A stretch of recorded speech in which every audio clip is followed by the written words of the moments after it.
Hello and welcome along to The Process with Ram V, a special workshop presentation held as part of Thought Bubble Digital 2020's online edition of Thought Bubble Festival. My name is Len Sultana. I blog under the name of an Englishman in San Diego. I also run the website theconventioncollective.com, a website dedicated to covering convention news and updates and also comics, which is why it's a particular thrill and privilege to host this session on the craft and process of writing for the art form.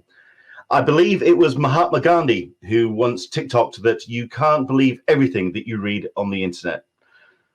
Okay, a joke to start, but when I saw someone of Ram's individual pedigree and style and was interested in running a writer's workshop, breaking real practical advice on the art form, I knew I just had to be involved and make sure it happened, and here we are. Writing for comics is a creative art form, which from its inception to today has no determined set of rules or format.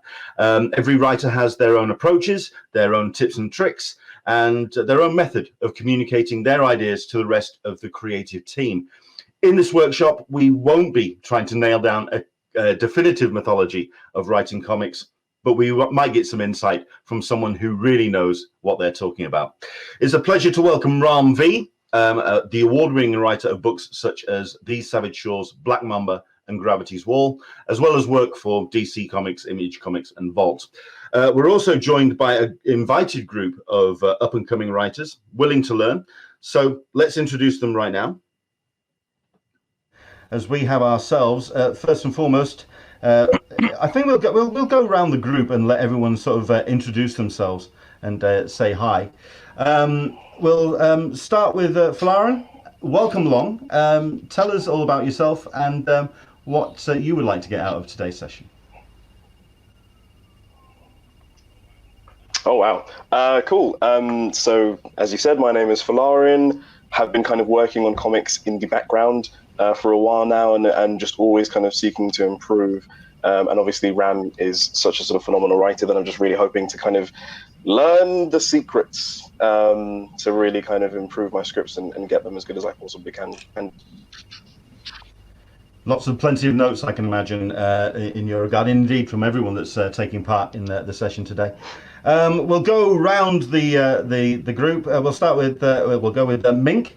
If you could let us know who you are and what's your comics background. Hi, I'm very new to comics writing. So I'm an escape room designer, and I wanted to learn from Ram about actually writing kind of more structured storytelling than I ordinarily put into escape room designs to maybe be able to get some kind of transferable knowledge about how to create episodic storytelling. Excellent stuff indeed. We'll go to Owen next. If you could let us know, please, who you are, where you're watching from, or where you're taking part in the session from, and indeed your comics background, please. Yeah, so my name is Owen. I am from Calgary, Alberta, Canada. And I've written traditional fiction for about my entire life. And about 4 years ago, I decided to make a switch into writing sequential art. And I've just been kind of pouring my heart into that and trying to chip away to create as many projects as I possibly can, and pick the brain of as many good minds as I possibly can. So coming here for this session, for this workshop, is incredible. The first time I came across Ram's work was in Black Mamba, which was I think just about 4 years ago, and obviously, I've just been hooked on all of his writing since, and I think I'm not the only one. So this is a wonderful opportunity, and this is why I'm here, just to further my craft. Brilliant. Thank you very much indeed for joining us. I think I'll go to Jake next, considering someone has just disappeared from her chair. So we'll go to Jake. Welcome along. Who are you, where you're watching from, and what would you like to get out of today's session? I'm Jake. I'm 19 years old. I'm from New York. I've been a longtime comics reader. and I recently started writing comics when I should have been paying attention in lectures. And I'm just really in love with the medium, and I really look forward to learning some cool stuff today. Excellent. And last but not least, we have ourselves Liana, who's, I think she's got, oh no, I was going to say she's got her mic muted. No, we're up and running. Welcome along. Thank you very much, Dee, for joining us.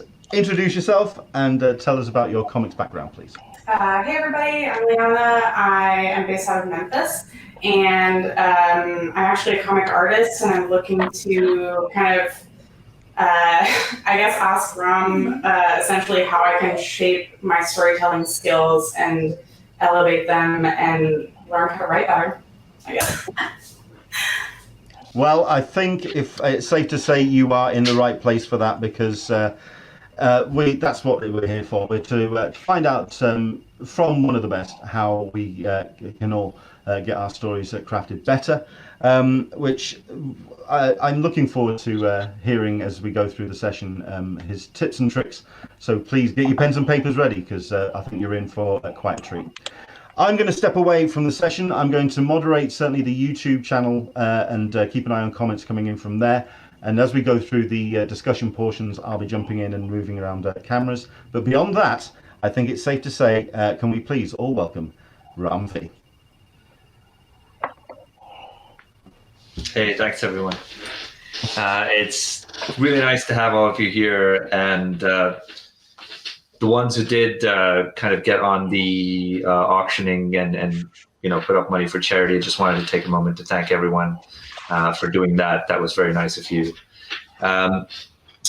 So before we start, I guess I'll give you a little bit of introduction on how I got into writing in the first place, because hopefully I think it'll be a little encouraging for people to know that this is not something I've been doing for years and years, and so I don't have some kind of secret knowledge gathered from years of sitting down in front of a screen and writing that I can impart to you.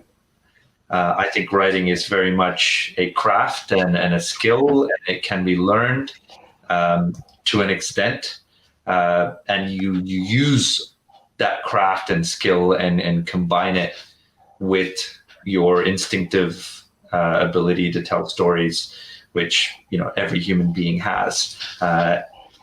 So I was actually a chemical engineer until 2013. I was working, I lived in Philadelphia. I worked as a chemical engineer there for 7 years, and then I went back to India and worked there for a few. But I had always been writing since I was a kid. I'd written things when I was 13 that thankfully never saw publication, but they're 40, 50,000 word things. And I think that was the first sign of me wanting to be a writer, is to have the patience and the discipline to kind of sit down every day and get words out onto paper. A lot of the things that I'll talk about today are things that I've kind of learned for myself, either through experience or through getting advice from watching other writers here and there, kind of what everyone else is doing here today. And so I want to point out that none of what I'm telling you is prescriptive. None of it is meant to be, this is how you do this, or if you do this, it will produce this result.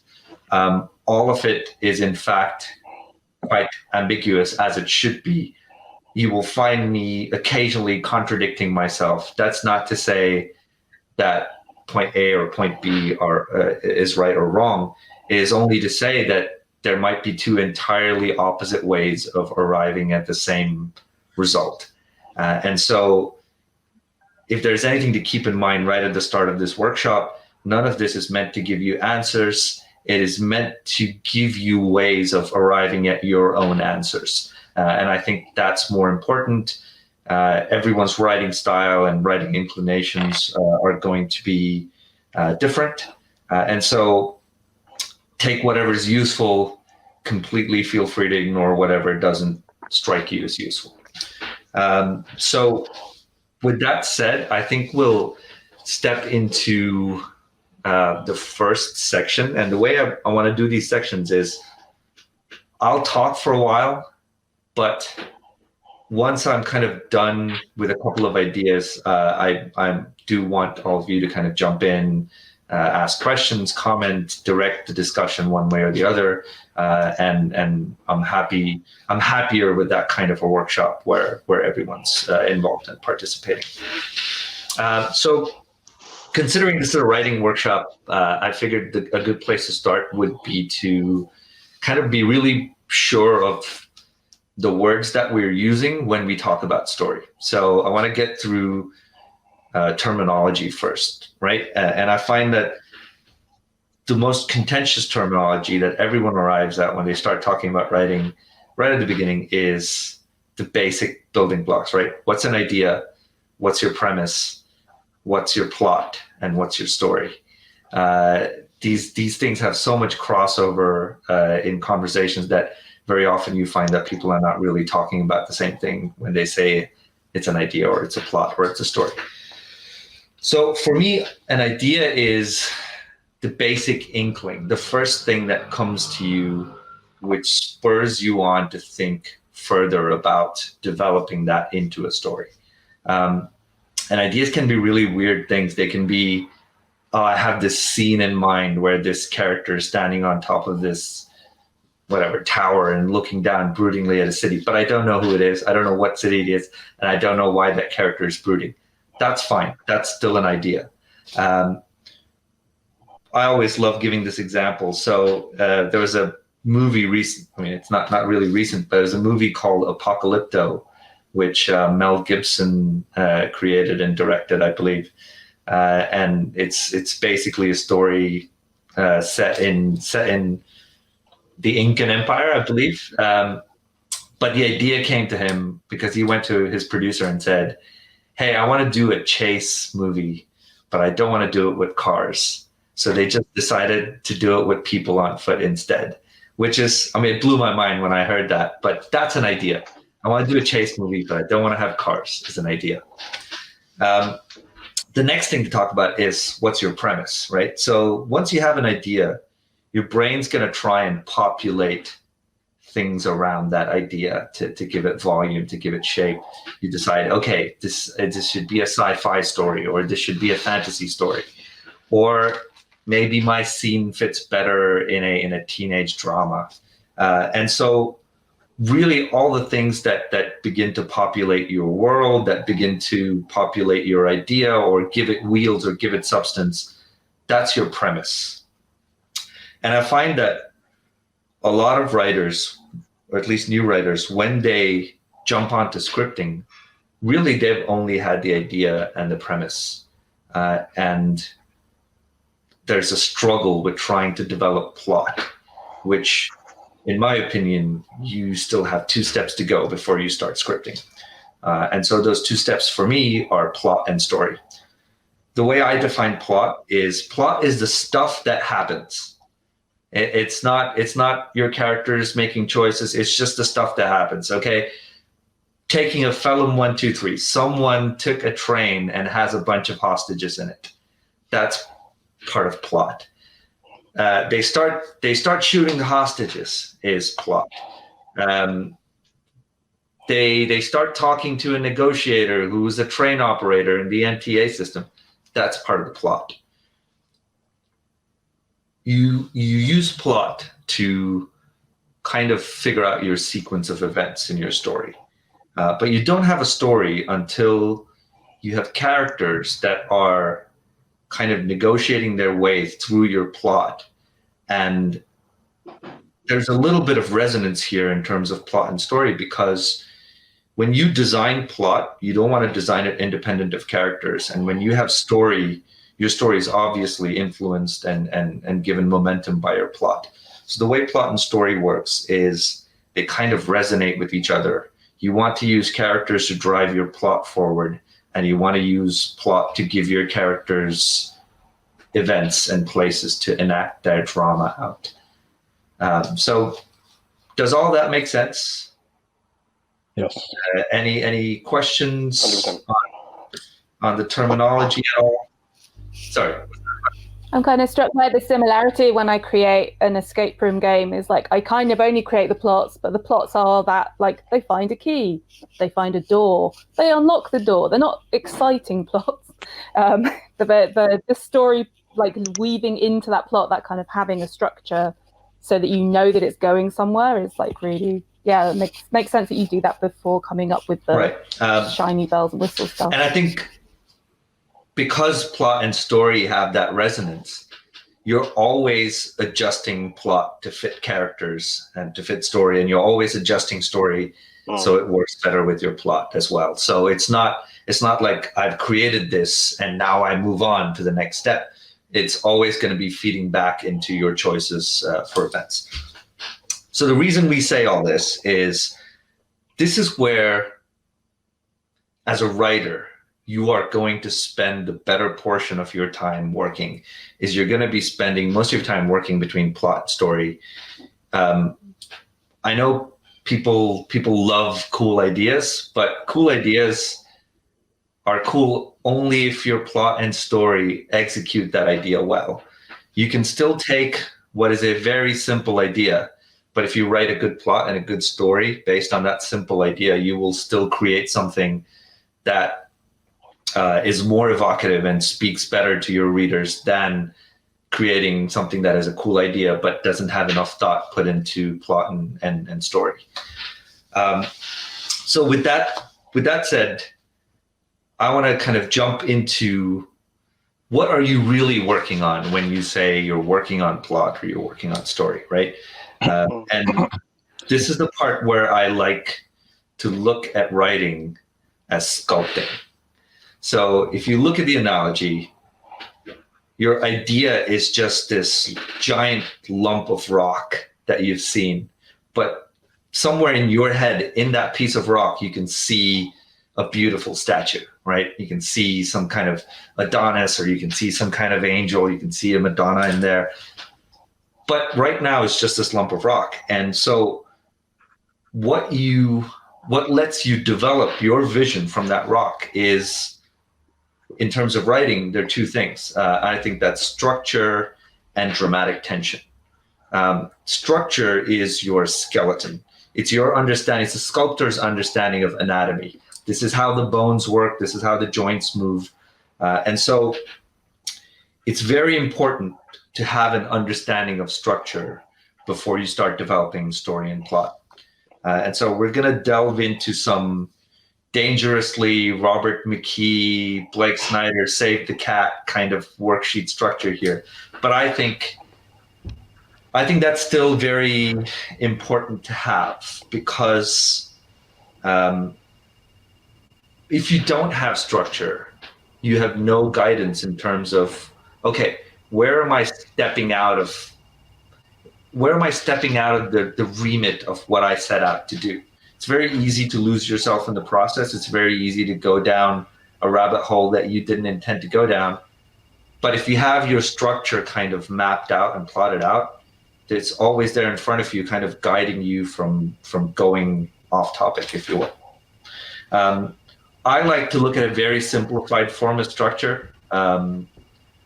People love going on about 3-act structures and 5-act structures and 8-act structures and story circles. And frankly, whatever works for you is fine. On a very basic level, if you guys are making notes, this is how I look at structure. I always open with an opening image, a striking image, something that tells you what you're getting into. It doesn't have to tell you story, it doesn't have to, but it kind of establishes the idea of this is what I can expect reading onward. And I do that right as I begin, because I think especially working in a visual medium, I think it's important to kind of visually center your reader and grab their attention when you begin, right? What comes after that is your standard kind of, I'm 10 minutes in or I'm 4 pages in, here's my hook. And really it's just a hook. It means you need to give your reader a reason to go, oh, I'm interested. Whether that's something that happens to a character that puts them in danger, or you've established that a character needs something and there's something in their way. However you want to do it, the hook exists to get people kind of ready to delve into the rest of your story. Following that is, a lot of people like to talk of it as Act 2. I just think following that is the middle chunk, which has rising tension. And I want you guys to keep that in mind, the word tension, and we'll talk about that a little bit further on. But you have this, you've set up a hook, you've told your reader that this is what the story is going to be about. This is what we're going to delve into. And then you further complicate that plot. You say, okay, character A wants a glass of water, but he's in the desert. Okay, that's your hook. He's traveling across the desert and he sees a caravan. You're complicating the plot. Okay, he approaches the caravan, he talks to the guy on the caravan, and he's given a quest. Or the caravan guy has lots of water, but he can't give him this water because XYZ. And so you're complicating the plot. And in each time as you're doing this, you're kind of raising stakes as you go on. The next important structural point I like to talk about is the midpoint, which is you're kind of in the middle of your story. People have gotten the sense that this is a story about a guy going through a desert looking for a glass of water.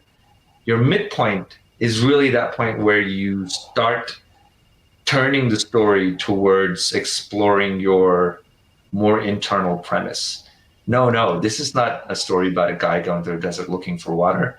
No, this is a story about a guy who's finally trying not to give up on every project he's ever started since he was a kid. No, he's going to get that glass of water if it kills him. That's how I like to look at the midpoint. The midpoint is what your story is really about. From there to your climax, you're kind of further again developing plot. Now you're developing two stories. One is the guy going through a desert finding water. The other is the guy who's trying not to give up on every project he's taken up. And when you get to your climax, just before your climax is the point where he makes some kind of climactic choice. He has had his moment of indecision, where he has either chosen to sacrifice everything so far and take a leap of faith, or he has decided that he's going to lose and there is no hope at all.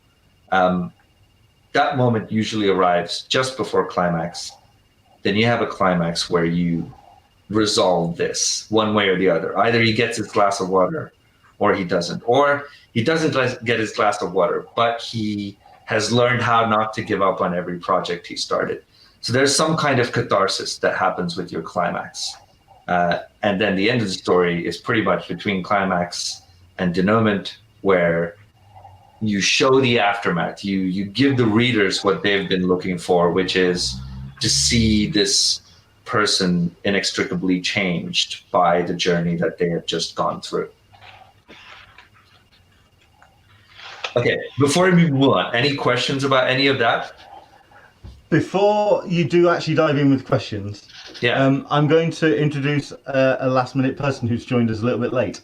Okay. Someone who has, he's been watching in the background, so he has been taking notes as well. But we'd like to welcome Jack McQueen to the... Hey, Jack. Welcome along, Jack. Thank you very much indeed for joining us. Like I explained at the top of the show, I am going to be editing this around, so I can move this around if needs be. So we can do a very quick introduction. If you'd just like to introduce yourself, where you're watching from, and your comics writing background, as it were. Well, greetings, everyone. Yeah, my name is Jack Mulqueen. I'm from New York City. I'm from Manhattan. I own and operate a few nightclubs and bars in Lower Manhattan. And during the pandemic, I've been an avid comic reader and, just consuming all sorts of mediums for some time. But I decided to throw my hat in the ring. And so I've been taking a lot of, reading a lot of books about creative writing, screenplay writing. And so, I started working on my first original material during the pandemic. And Ram is somebody who I've been reading a lot of his materials for some time, so had to jump in at the opportunity. Excellent stuff. Jack, everyone, Jack. And indeed, welcomed indeed to Ram as well. I've got a couple of questions that have come in on the Q&A, but please, by all means, everyone, if you'd like to dive in with your comments about process. I just had a quick question regarding structure. Do you think at any time structure becomes too uniform or too constricting in the process? I mean, it's something we'll discuss a little bit further on as well. But like I said, the structure only exists to give you a sense of, okay, how far off reservation am I going, right? Whether you then choose to say that, okay, I do want to go have this digression. I do want to go spend some time doing this thing that is not related, that wasn't initially part of my structure. Those are creative choices that you get to make as a writer, and you should make. Anyone who sticks to that structure almost dogmatically is going to end up creating the same kinds of stories. And we've seen these same kinds of stories over and over on every TV show, every procedural, because when you're doing episode 107, there's only so many ways you can continue to view the structure. Yeah. So again, I don't think structure needs a dogmatic kind of reliance on following it. But like I said, if you're gonna create a sculpture of something that is even humanoid in nature, then it behooves you to understand how the anatomy works in the first place. Whether you then choose to exaggerate that anatomy, lengthen the arms, shorten the legs, that's up to you. But you still have to know how the joints work and what the basic proportions are before you choose to play with them. Yeah, that makes sense. I was just really curious to know. Sorry. No, fine. I'm not sure if someone else. Oh, sorry. I'm just really quickly going to jump in. In terms of kind of the way you've structured everything, it makes a lot of sense. But I'm just curious where sort of theme comes in there for you, in the sense that is theme something that maybe kind of begins almost as sometimes, or is it more something that it kind of ties into kind of story when you're thinking about actually what it is that you're trying to say through your characters? So for me, theme actually is probably one of those things that comes to you either at the idea level or at the premise level, right? So you've had your idea, and your idea is already there, present with the theme that you want to explore. Or you've had an idea, you've started populating your world, and as you've started doing that, you've kind of discovered a theme that you want to explore. But I don't kind of bring that into structure because, as I said, you could be telling a story about, two rival space mining corporations fighting each other across history and time, or you could be writing about a couple that's on the brink of separating from each other. It doesn't matter what your thematic preoccupations are just yet when you're looking at structure, because again, the anatomy is the same regardless of what your sculpture is. And so that's how I look at structure. It works independently, and it kind of ties in to dramatic tension, which I'm talking about next. Because again, it doesn't matter what your theme is, your story is still going to rely on dramatic tension to convey itself and to move readers forward. So to me, theme is something that I've had either during an idea, or I don't even bother about theme, but I put it aside. I'll start looking into it somewhere in between when I'm outlining and when I'm scripting. But this is all stuff, structure and dramatic tension are all things that I pay attention to before I pay attention to theme. I do have a couple of questions that have come in on the Q&A. I'll get a couple of these in first, and then we got a question from Mink who wants to put something forward. Actually, two of these questions can actually tie together. This is Matthew Wilding, who's asking if there's some clarity on story would be helpful. Brennan's thinking that he's got an idea, which is, would you say the story is why and how the plot happens? I would say the story is what happens to your characters as they navigate through your plot. I think the reason why I put it that way is I don't think you have a story until you have characters going through a journey. You can have very little plot, but still have a good story if you have characters that are relatable, that have some kind of desire and are going through some kind of internal, external journey that leads to a catharsis for them. And so the distinction between having a plot and a story is plot is your sequence of events, but story is what happens when you look at your characters making choices as they navigate through that plot, if that makes sense. And the reason I said plot and story have resonance is they're not factually distinct in that way, because your characters can make choices that affect your plot. You know, a character sees someone that he has wanted to take revenge on for years. He finally sees this guy, he's got him in his sights, and he has to make a choice. And he makes a choice either to pull his trigger or not. If he makes a choice to pull his trigger, your plot has changed. If he doesn't make that choice, your plot has changed. And so how you design your sequence of events is equally influenced by the choices that your characters make. And the end result that you arrive at when you have had these characters making their choices and driving the events of the story forward, that's what you've ended up with, is story, if that makes sense. Mink has a question. By all means, take it away. I was when you were saying about in Rising Tension adding complications, both the example, like the initial example of like needing a glass of water, and the complication example you gave of like he doesn't finish project, both of those were like overcomable, like they were challenges that could be like, but I'm also thinking about like Mexican soap operas where the complication is so-and-so loves so-and-so, and they're just like really convoluted. So I think like the difference between it, like what the examples you gave were specifically achievable. There were achievable things, but what you mean in complications more generally? But the complications still work the same way, regardless of whether they're achievable or not. It is, in fact, the act of trying to achieve them that makes your characters interesting. Even if it's an impossible complication, even if, you know, hey, the world is going to end, that's a complication.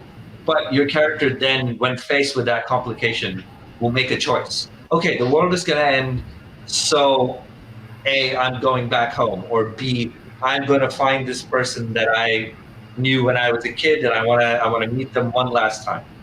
So the complications exist, and we'll get to this when we're outlining as well. Complications exist to force your characters to make choices, whether they are impossible complications to overcome or not. They will be complications that force your characters to act one way or the other, and that's why they exist. Excellent stuff. We have ourselves Owen that has a question or two by the sounds of things. Owen, take it away, sir. Awesome.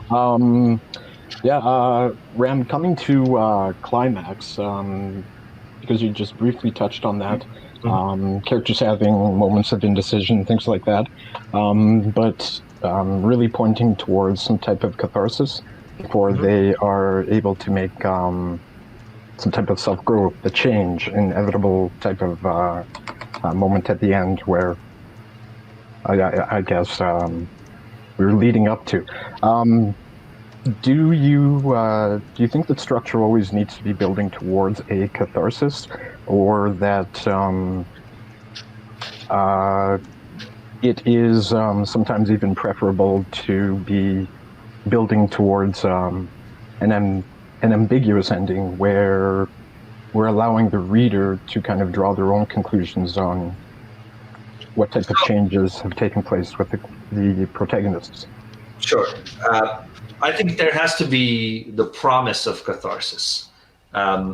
because really, again, with structure, you're trying to build to something. Readers are reading a story to get to the end of the story, and so it follows that the end of the story must have the promise of something that they are working towards. And so there must always be the promise of catharsis. Whether your character achieves that catharsis or fails to achieve that catharsis, or is left at a kind of ambiguous point. So if they achieve the catharsis, boom, you've had your climax, they've achieved their catharsis, they have now chosen to either change or their original beliefs have been reinforced. That's one kind of story. They have had the promise of catharsis, but they have not achieved it. And so they have fallen into this pit where they are questioning their own existence. That's a different kind of story. And then there was a promise of catharsis. I'm not quite sure if they achieved it, but they left with something. And that's the third kind of story. I like to think of them as your hero's journey standard, your tragedy, and then somewhere in between is the contemplative anticlimax. Okay.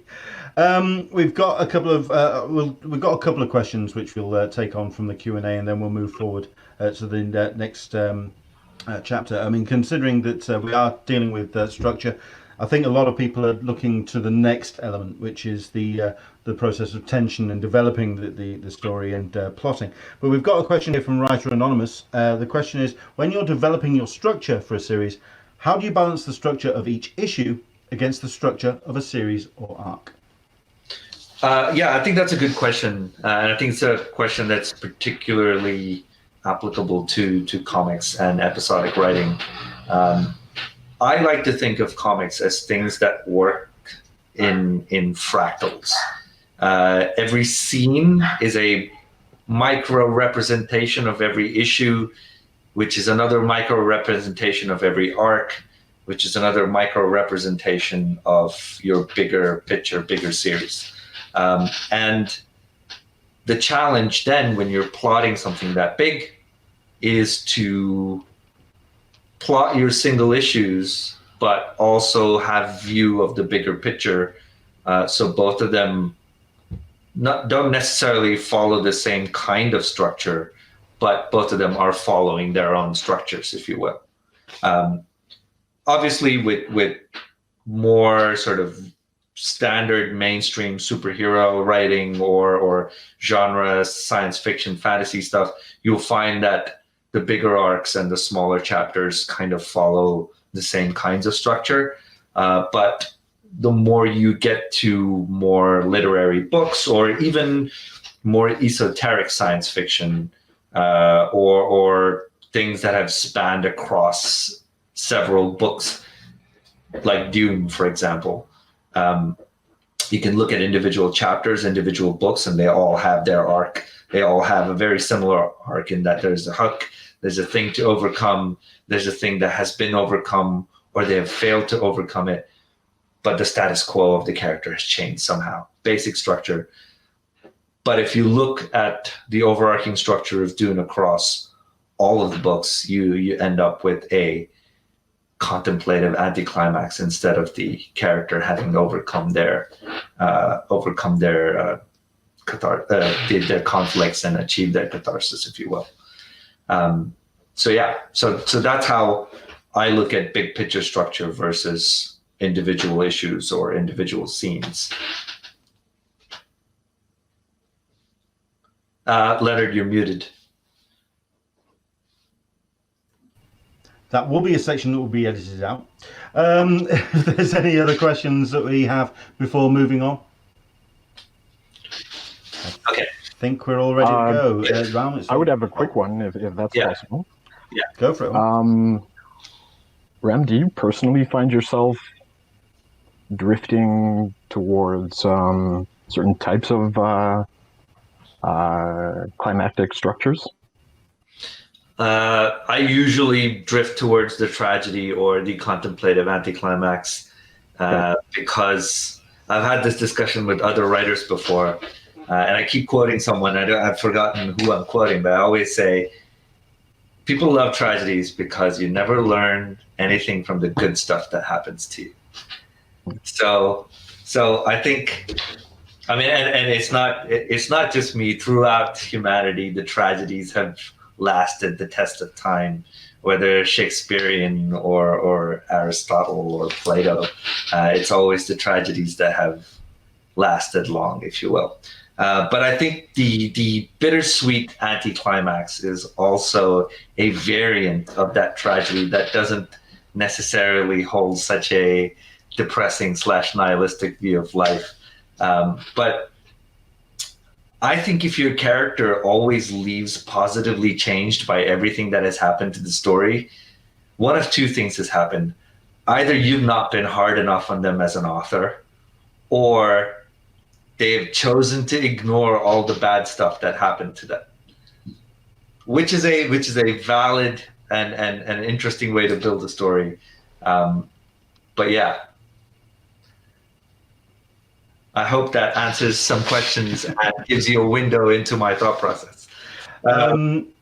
I know that she sent me as a private message, but I am going to say it because this is Mink saying, resisting asking, why are comic writers such miserable buggers?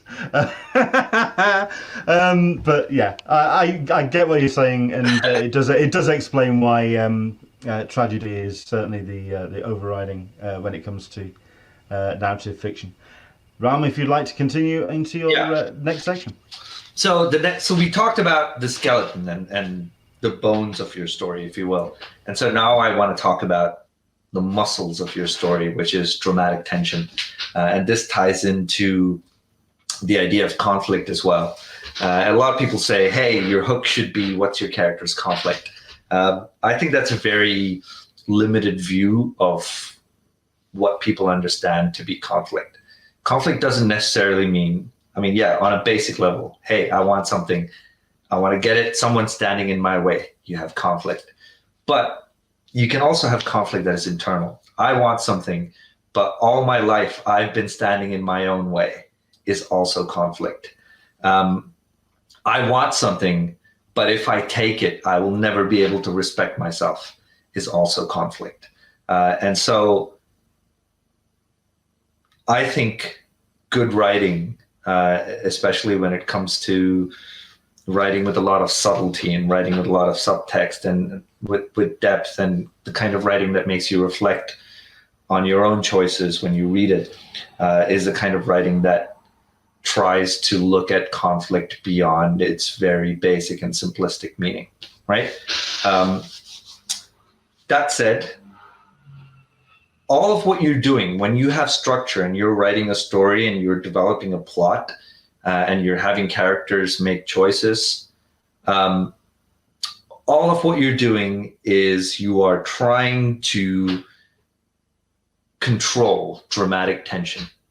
You're trying to constantly keep the story either taut, or you're trying to go, okay, here's a moment for you to relax when you're reading. So when you design your plot and when you design your characters and their choices, that's what you're trying to do. You're trying to have them make choices that let you create dramatic tension. You're trying to have events happen that either heighten that tension or lower it. And so a lot of plotting is, I think, as Kieran Gillen currently put it on Twitter, a lot of plotting is just making stuff up. But if you are spending 24/7 just trying to make stuff up, you're going to end up with, okay, I could have 10 things happen from this point on. And so your choices as to, okay, what do I have happen next? How do I choose what happens next? Should always be determined by, okay, if I'm on that part of my structure where I'm supposed to increase tension, these are the 4 things that I just made up that let me increase tension. These are the 4 things that I can put in front of my character that will have them make a choice which increases tension. To shamelessly quote one of my own books now, in These Savage Shores, Bishan has gone to war. He has gone through this massive conflict, and he has come back. He's an immortal. So that limits the ways I can create tension for him, because really you can't kill him. So it doesn't matter. He can fight, 100 battles and come back home unhurt. So my question was, okay, what do I do next that pushes up the tension? And really there was his relationship with Corey is the only place where you can create tension and create conflict. And so your choice for the events that happen next must be to have events that make him make a choice in terms of, okay, how do I act next to either preserve my relationship with Corey or make choices to react to its new status quo.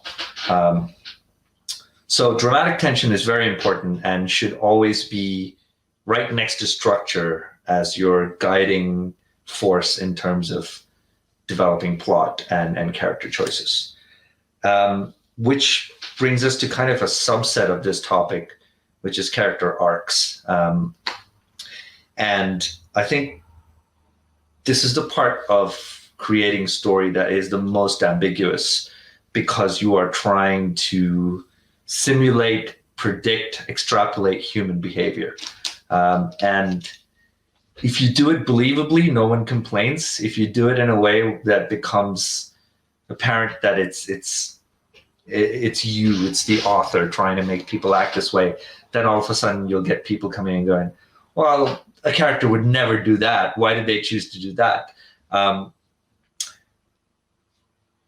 For what it's worth, every good story will have characters making choices that no average, normal, sane human being would make under normal circumstances. They will always have characters that make absurd choices, sometimes make choices that are far too idealistic, sometimes make choices that make you a terrible human being. But the whole idea of writing fiction is you're allowing your reader to experience these extremes of human behavior without having to do it themselves. And so your reader wants to believe your characters. And so designing your characters, I would always say as a writer, you should err on the side of making them dramatic, really more dramatic than your average human beings. So very quickly, again, much like structure, you can find this in most screenwriting books. There's a way to generate character arcs. Your character usually starts with what is called a mask. This is what your character shows of themselves to the world outside. The mask is usually something that they're putting on so they don't have to reveal what they really feel like inside. And so that's your character's core.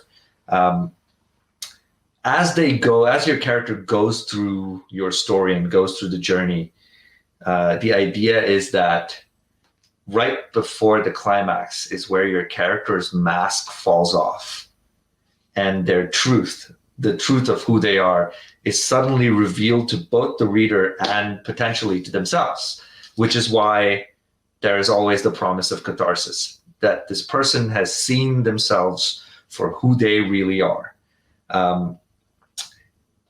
Then at your climax, you give them a choice. Either they can choose to embrace who they really are and therefore achieve meaningful change and go back home as a person that is, as a character that is more at peace with themselves. Or the tragedy is where your character's mask has dropped off. They have tried to become they've tried to embrace the thing that they are on the inside, but have failed. And so they turn into a worse version of their previous mask and they walk away. And that's your tragedy.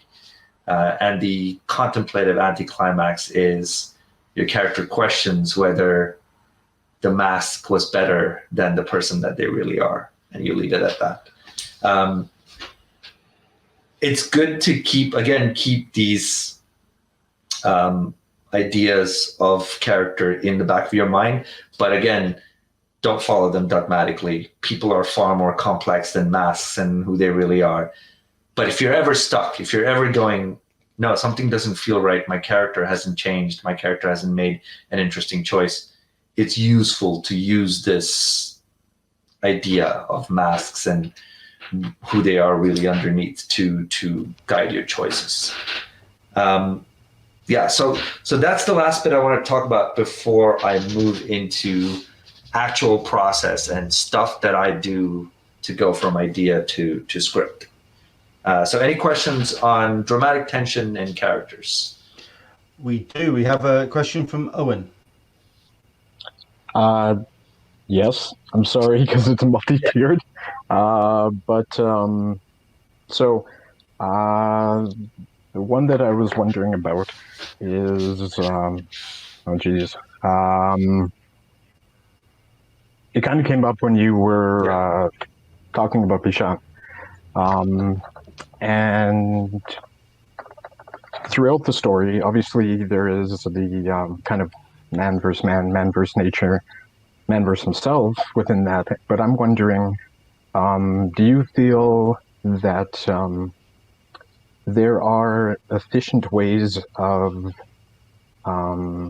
changing what the initial conflict type was partway throughout an arc, if you feel that the character is facing new obstacles and they need to adapt to be able to overcome this them? is where I kind of talked about not following the arc dogmatically, in that the arc only exists to give you a bigger picture sense of, okay, is my character traveling from point A to point B in the way that I want them to travel? Beyond that, when you get into the nitty-gritties of the story and scene and outlining and writing, you are welcome to change the conflicts in as many ways as you need to, as long as you've tent-poled your ideas in terms of, okay, A to B. What happens between A and B is entirely up to you. And to be very honest, a lot of it reveals itself when you are writing. And half these conflicts that you mentioned, they were not things that were in my head when I was writing the story. When I was writing the story, I was just trying to go, okay, what's the next interesting choice that Bishan can make? And what does that let me explore? So as a creator, you're not working backwards from a bigger picture.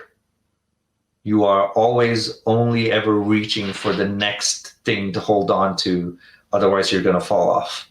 And so I think that's a better way to write, to be honest.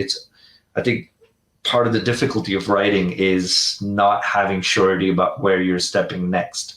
And so my only advice there would be, I don't care how many conflicts you have to put your character through, as long as every choice that they make when faced with each conflict is interesting in some way, is engaging in some way.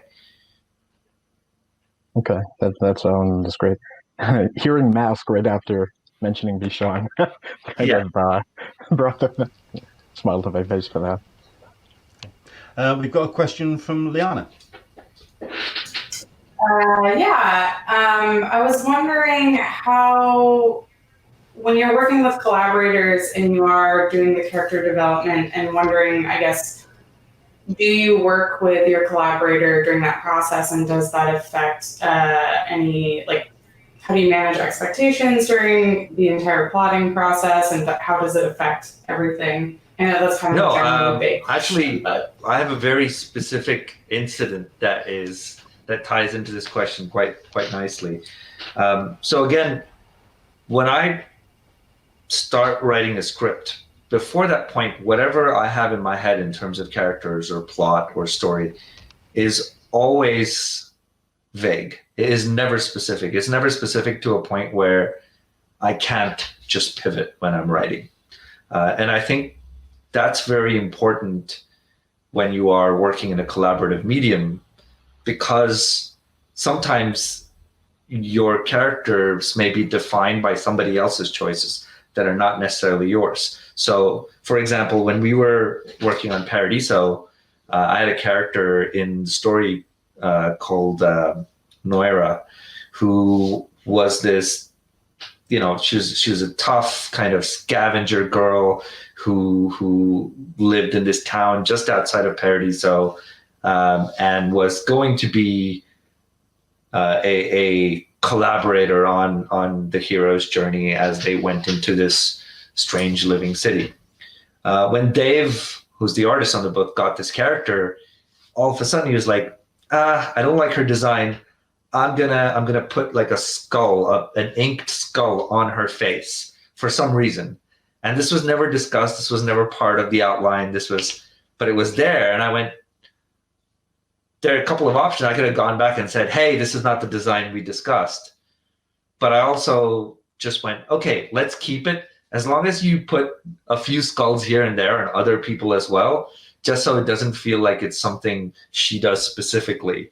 Because in the back of my head, I was like, okay, I can develop this into adding richness to the world. So by the time we got to Arc 2, the way we opened Arc 2 is she tells this story almost religiously as she's putting on the skull makeup on her face.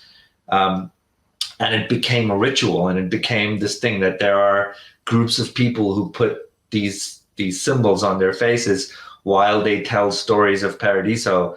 And these are the bards of our story. It's their job to remember stories about the city, which was never planned beforehand. But I think a lot of times that happens in comics where your artist has a design input that can come back and affect your story. So in comics, at the very least, whenever you design, if you have too much control over what you're designing, or if you have too much intent in terms of being specific about how you want to tell something, that can actually be detrimental to a collaborative process. And I like both writing and outlining and designing stories in a way where artists can come in and go, this is what I want to do. And I think personally as a writer, it's more interesting to go, okay, let's pivot. Let's do a thing that wasn't intended before, rather than go, no, this is what I wanted to tell. Does that answer your question at all? 100%. Yeah. Okay. Thank you so much. Again, we're going through a couple of the questions on the YouTube chat as well. We'll be covering the majority of these at the back end, but certainly one or two that are relevant to the conversation. This is actually a two-parter from two people. This is Haggai, who's joining us, asking question. Would you say that stories have to feature the character going through some sort of change? Is that a necessity? And Cathal follows on from that, saying, do you know any good examples of dramatizing status? Besides It's Always Sunny in Philadelphia? There has to be the promise of change. There has to be, again, just as with Owen's questions in terms of catharsis, your characters have to be trying to achieve change. The eventuality of whether they achieve it or not is a different question. But if there is no promise of change, there is no motivation to your character. If your character is entirely satisfied with the status quo, you're going to find it very hard to generate motivation. So even if they are generally content and happy, within the microcosm of their having to make choices, you have to find ways to disturb the status quo. And so there has to be promise of change, whether you return to the status quo or not. As for examples of dramatizing stasis, I don't know. I'm gonna have to come back to you on that one with some thoughts. There's definitely the McCarthy play as novel Sunset Limited, I believe, which dramatizes stasis really well. Both characters are just sat there in a room talking to each other. Neither of them have any desire to change their circumstance, if you will. But there is conflict, and the need for change there comes from the idea that they are both trying to change each other's point of view. And so there is still the desire to achieve change, if not within yourself, at least within the person that you are talking to. And so there is conflict. And on some level, if I were a wanky philosopher, I would say if you have such a strong desire to achieve change within someone else, surely part of that is reflected onto you as well. So I guess on some level, the characters are both fighting themselves as much as they're fighting each other. That makes sense? I mean, when it comes to a character that's stuck in stasis, I could turn to my favourite writer, which is Douglas Adams and Arthur from Hitchhiker's Guide. But it's all the characters that kind of push him around like a pinball. So he wants to stay exactly where he is and have no change. But again, if there, again, as you notice, if there are characters pushing him around and he just wants to return to not, that's still change. Yeah. He has been changed by the plot, and so his desire is to return to a place, and therefore you have conflict, and therefore you have choices. And so change, whether intended or not, or whether achieved or not, is still essentially a central way of achieving conflict and tension. Fair enough. Right, next chapter, I believe. It's all yours. Which is, so next we'll move into my process and the way I design stories and narratives. So we start with the idea where everyone else starts. Sometimes it's a scene, sometimes it's an image, sometimes it's a fully formed story. And a lot of this is going to be stuff that I do. So it may not work for you. It may work for you. Pick and choose as you will. I don't write down my ideas. I firmly believe in not writing down ideas because I think most of the ideas I get are not worth converting to stories. The ones that are really interesting and the ones that really do turn into stories are ones that stick with you despite you not writing them down. 4 or 5 months down the line, it's still there gnawing at the back of your head. That's because your brain can't let it go. And if it can't let it go, hopefully when you come to doing the tedious stuff, that desire to not let go will see you through.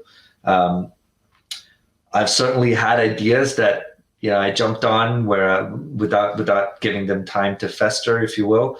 And more often than not, for me, those are the ideas that kind of halfway through start feeling like, fine. It's not going where I intended it to. And so I like to let ideas sit before I start working on them / putting them down on paper. The other thing that I think is a very dangerous thing about putting stuff down on paper is when you put something down on paper, because it becomes an object, a thing that is not just in your head, it solidifies, it becomes its own thing in some ways. And then when you have to change it, when you have to pivot from it, you physically have to change it. And to me, what that does is when I outline something really early, if I've outlined it to that level of specificity, I find it very hard to go back and change or divert from that outline. And so I always think it's better to let things sit in a cloud of nebulous story stuff rather than solidify them into things that are written down. So usually an idea will sit in my head for anywhere between half a year to a year and a half. I think D Savage Shore sat for somewhere around 2.5 years, Paradiso for 6. So once your brain has had enough time to generate stuff around that idea and it really feels like you've got enough substance for a story, that's when I do something called a rambler, where I just vomit everything that's in my head onto paper. I don't care about characters, motivations, plot, nothing. It's just anything that ever showed up in my head as an idea is put down on paper. I will then section that up into, okay, this is a scene, this is an event, this is a character. And usually what I do is I lay it out visually in front of me. I use Post-it notes. I wish I could turn my camera and show you. I've got a giant corkboard wall where I stick these Post-it notes, and they're just all there. And what that does is it gives you a visual representation, which you are then going to go back to the earlier section of my talk and apply structure to. You start going, okay, where does this scene go? Does it go before my hook? Does it go in the first part of my plot where I'm raising tension? Does it happen closer to the end? As you start doing this, you will start finding scenes that just fit, that are, or when you had your idea, you already knew where you were going to begin. Or when you had your idea, you already knew what was going to happen right in the middle of your story. And so I start tent poling my structure with these scenes and characters and events. Once I have that, every other choice I make beyond this is based off of, am I creating dramatic tension? Are my characters making interesting choices? I know this sounds a little bit like alchemy, but it is worked for Michael Moorcock, who in an article about writing novels literally said, I make a list of stuff that is going to happen. And then I make a list of cool visual stuff that I want to put in a novel. And then I just make up stuff until all of those things have happened and I've been able to write all the cool visual stuff. And it sounds facetious, but he's not wrong. It's the story writing is in how you put those things together. And if you always try to put those things together in a way where they're either driven by a need to create dramatic tension or are driven by characters making dramatic and interesting choices, you will end up with something that is 85-90% of its way there to being a story. And this is where, I know Folarin, you talked about it earlier, this is where I start looking for theme. I start going, okay, even if I had an idea of what I wanted to explore through the story, this is where, when I have everything in front of me and I'm creating structure, I start going, oh, I'm seeing some kind of opportunity to create thematic resonance between these two scenes, or I'm seeing potential to create or heighten or highlight my theme by having this plot event happen at this point. And so once you've got 85-90% of your story sitting there as a sequence of scenes and character choices, that's when you start going, I'm going to tinker with this to bring out the theme of what I'm trying to do. For instance, going back to These Savage Shores, we had all of this stuff happening. The idea with the lightning striking the tree and it going down and that being of a visual thematic resonance to the rest of the story did not come about until I was ready to outline. And I was going, well, what scene do I put in here? So I think that point kind of highlights something that I think every writer should be aware of. The more you try to reverse engineer how you write your story based on what you want the reader to experience, the flatter it's going to feel. The more you try to engineer your story based on your intent and just trust the reader to get it, the more rewarding it is when the reader does actually get it, and it feels like, oh yeah, it feels like you were in total control and you totally intended it to get there, when in truth it revealed itself to you just as it reveals itself to the reader through your choices.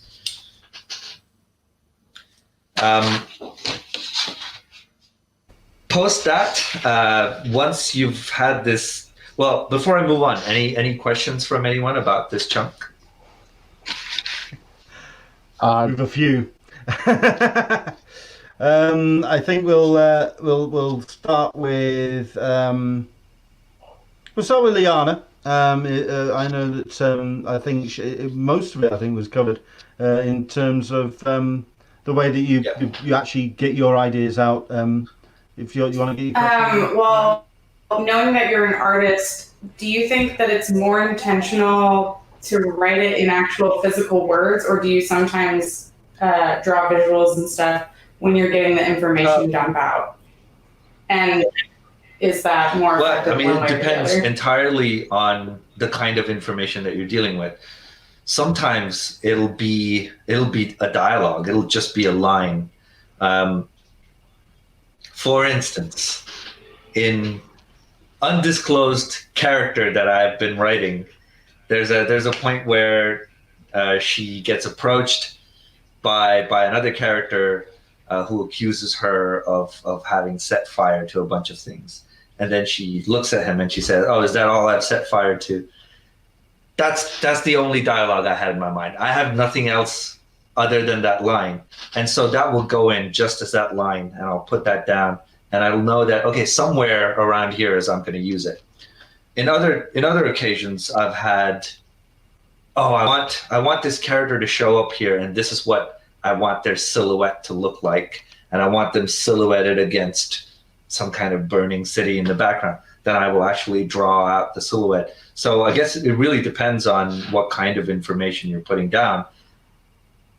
That information is really just for you. So whatever inspires, whatever pushes you to go, oh, that's cool, I'm going to use that, is how I work with it anyway.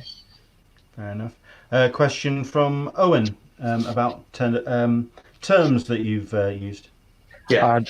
Yeah, so there was one term which was tent poling, and from the way that you're using it in the context, I just want to clarify, because I used a term that I was taught called bookends or bookmarks, and I'm wondering if that's kind of the same sort of thing.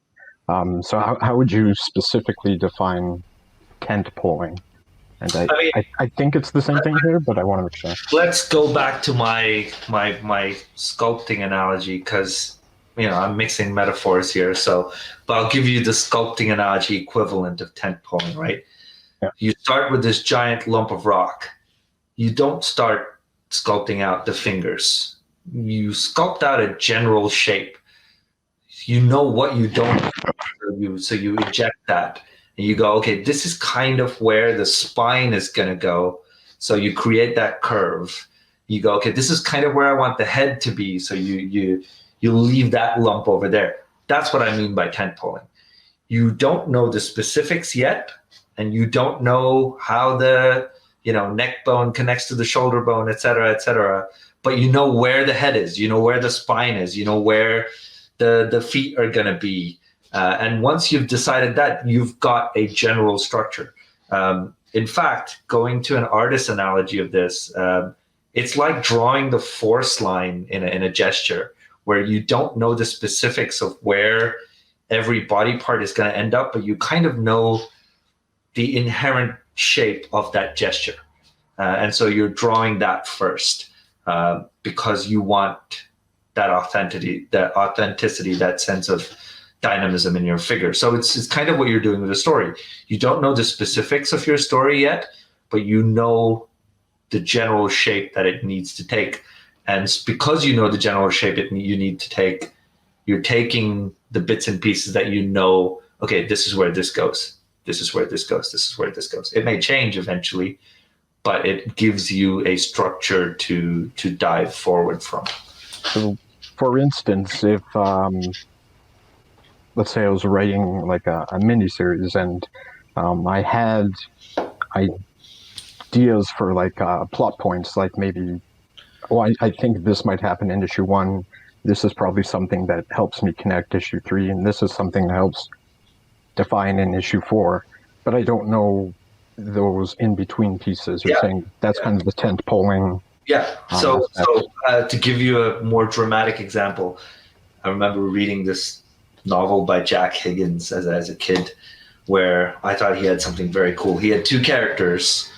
One of them was this kind of dangerous spy and the other one was like a timid newspaper journalist. And in the middle of the novel, you find out that, oh, the spy and the journalist are the same person, but they're written as two different characters right at the beginning. If I were tentpoling that and I had this idea, clearly he had this idea because this was the thing that the entire story's mechanism is based off of. I would go, okay, that happens bang in the middle of my story. And so I have my midpoint nailed down, right? That's what I mean by tentpoling. I know this needs to come here. I will engineer everything else to work around it. Fair enough. Questions coming in from the Q&A. We've got Dan, who's got a bit of a two-parter here, but we'll go through it. What do you do if you are already committed to a story, but now see that a character needs a different approach? For example, committed in the sense of issues already being out there. Is it best to stay the course as planned, or try and shift gear partway through? So I think part of this ties back to what I was talking about when I said, when you design something, intentionally design it to be malleable, to be kind of vague. So you're doing the specifics only as you jump in, only as you get in. I think that leaves you with some measure of room, some measure of wiggle room to play with. This is not a problem I run into too often because, again, I tend to write in a way where I'm just like, okay, I don't know what comes next. What comes next, Ram? And so that always lets me make choices that go, okay, this is what needs to happen with the character. But there have been occasions where I planned on something big happening in an issue and ended up deciding that, oh, if I went in this completely different direction, I could do something else with the story. I could do something different with the story. And at that point, it really is a matter of kind of experience and judgment. I have certainly written issues where, because I decided to pivot on something, I ended up with 35 pages instead of 22, then decided that, oh, well, that's never going to happen. And so went back to doing the thing that I had originally decided to do. So there is no efficient way to do this. Sometimes you just have to follow the rabbit and decide if it was a rabbit hole worth going down. Fair enough. I'm going to go back to a question that was asked a little bit earlier in the private chat, but it's a great one from Liana, especially when it comes to the collaborative process, because we've definitely been talking when it comes to the writer on their own and getting the original idea and the kernel of that idea down on paper, or getting the structure in place. But then you have to add the element of the artist. Liana, if you would like to ask your question, please. I think I already asked the two that I was wanting to, but this was regarding collaborators when creating character development and managing expectations during the collaboration process. Yeah, I think we talked about this. Yeah. Yeah. I think the key there is, again, to just outline vague and send your vague outline to the artist so they can look at it and go, oh, we could do this here, or we could change this here, or I really hate drawing horses. And then when you get that feedback, you can go, okay, fine, we can change things around because you've outlined vague. So when you're outlining, I have heard of people changing stuff though. Like, I have heard of people having to change stuff at the lettering stage and be like, oh, this picture is of a completely different person doing that. Now I have to change it with words. It does. Like that happens, right? It's never ideal. And if it happens, it means someone's in trouble. And so you're really firefighting. And ideally, you never want to be firefighting. But if you are still firefighting, then, good luck. Because there's nothing to say in terms of, at that point, I'm not trying to write in a way that makes the story good. I'm trying to write in a way that prevents it from being bad. And you ideally never want to end up in a place like that. So have clarity of vision when you're writing something big picture, But if you're ending up having to make changes at the lettering stage, they better be, oh, we can't name this character so-and-so. That's okay. I'm happy to make that change. If we've gotten anywhere near having to change actual plot and dialogue when we're lettering, something has gone terribly wrong, and I'm going to be writing very long emails to people. Fair enough. Jake had a question regarding visuals. So in terms of, working in a visual medium and developing your idea to become a comic, do you think of stuff like panel structure and panel layouts as you're developing your idea? Because I think, especially without an artist, it's kind of hard to do.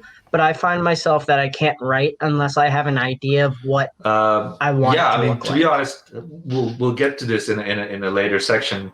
But I think it's very important as a writer, if you're working in a visual medium, to have some measure of proficiency with actually creating the visuals. You can't be a director if you don't know how the camera works.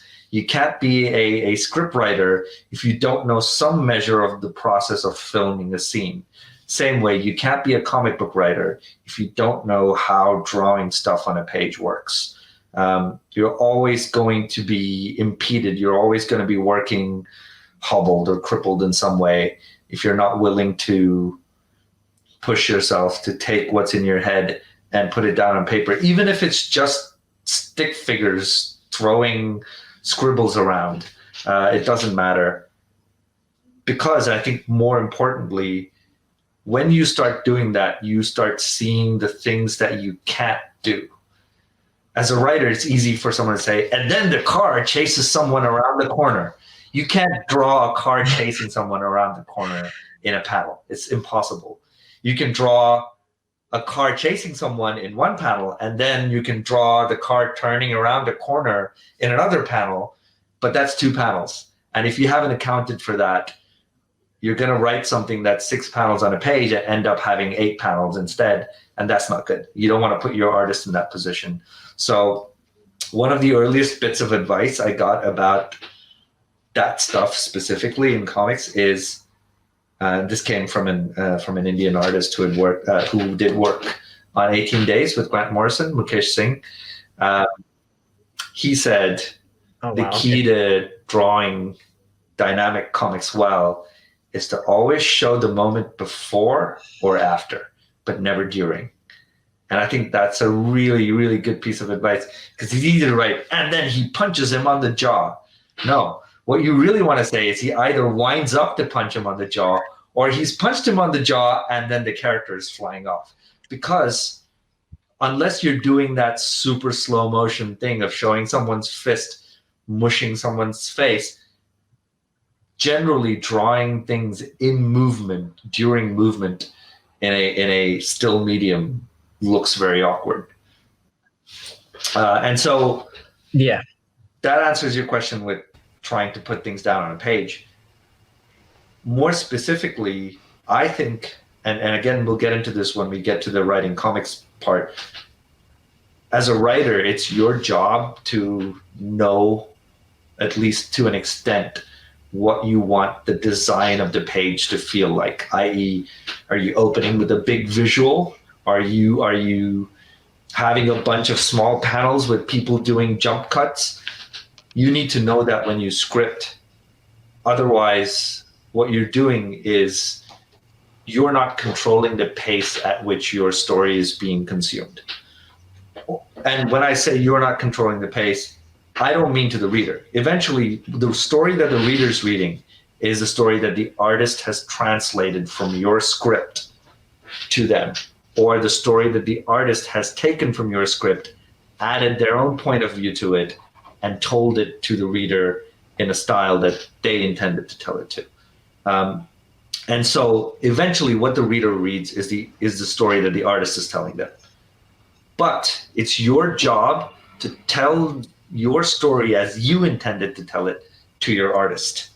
That's the best way to ensure that your intention makes it to the end of the issue. the way I approach it in my creator-owned books is very different from the way I approach it when I'm working for other characters, other companies. When I'm working for work for hire, my pages tend to be, at least my scripts tend to be ones where I'm okay leaving the design, the visual of the page to the artist, where I go, look, this is my intention. This is the emotion in this panel. Do whatever you need to convey this emotion. And that's okay. But when I do creator-owned books, I will get on the phone with an artist and I'll go, no, I think we need to do this here. And I have this very specific idea for how this panel fits, because you can do that. And so I think it's important to have the ability to do both things. Fair enough. I think the next topic is going to be of interest to a lot of people, which is the art of writing and writing well. Nothing like setting your stall out, Ram. Away you go, sir. Yeah, I think this is my biggest complaint when I see new artists writing, new writers coming up with comics, where you want to be a storyteller is a very different concept from wanting to be a writer. You can tell stories in a lot of different mediums by doing a lot of different things. You can draw them, you can film them. But when you choose to be a writer, the quality of that writing is in the actual words that are being put down on paper. And I feel like sometimes it's easy to think of that as the last step in the process and you've put in all the hard work. No, that's kind of the middle. You put in all the hard work in knowing what story to write, then you write it, you script it, and you're just at the midpoint. Really, it's after that you start engineering your script to read well. And so I think prose quality here matters.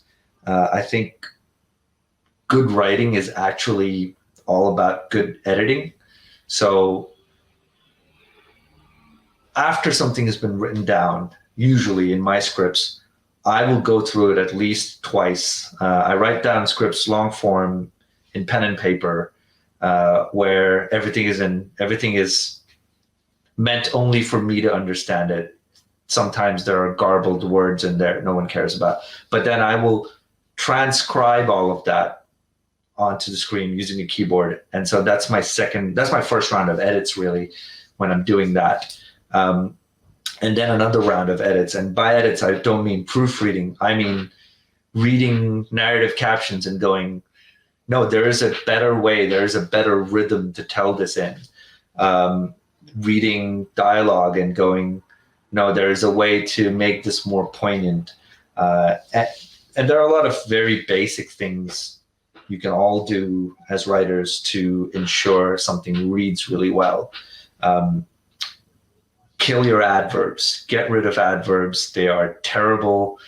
I know a lot of people, I argue about this with writers a lot as well. It's okay to use it.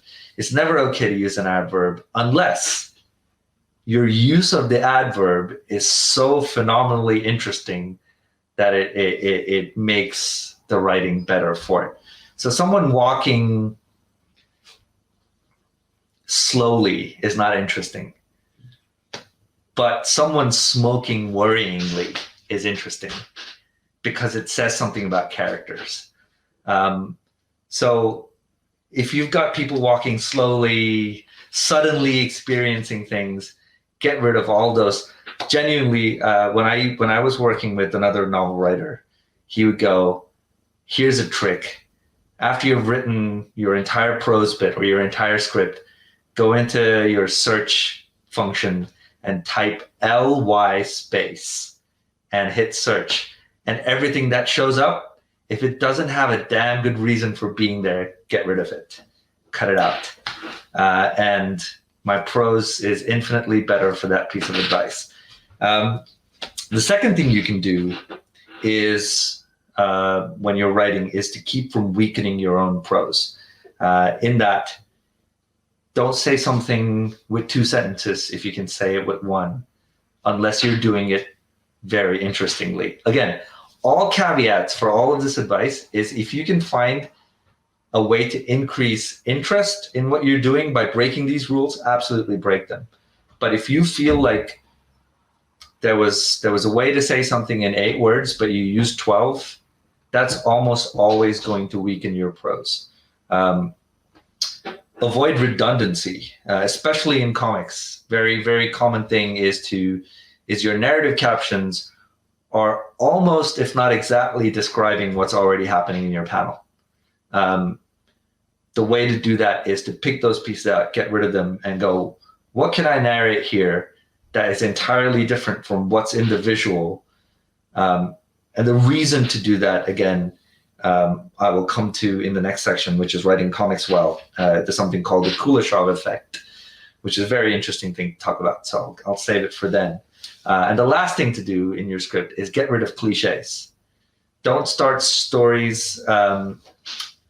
Yes, Hagai. Don't start stories in bars. Avoid dark and stormy nights. Avoid using cliches even in narration, like as white as a ghost.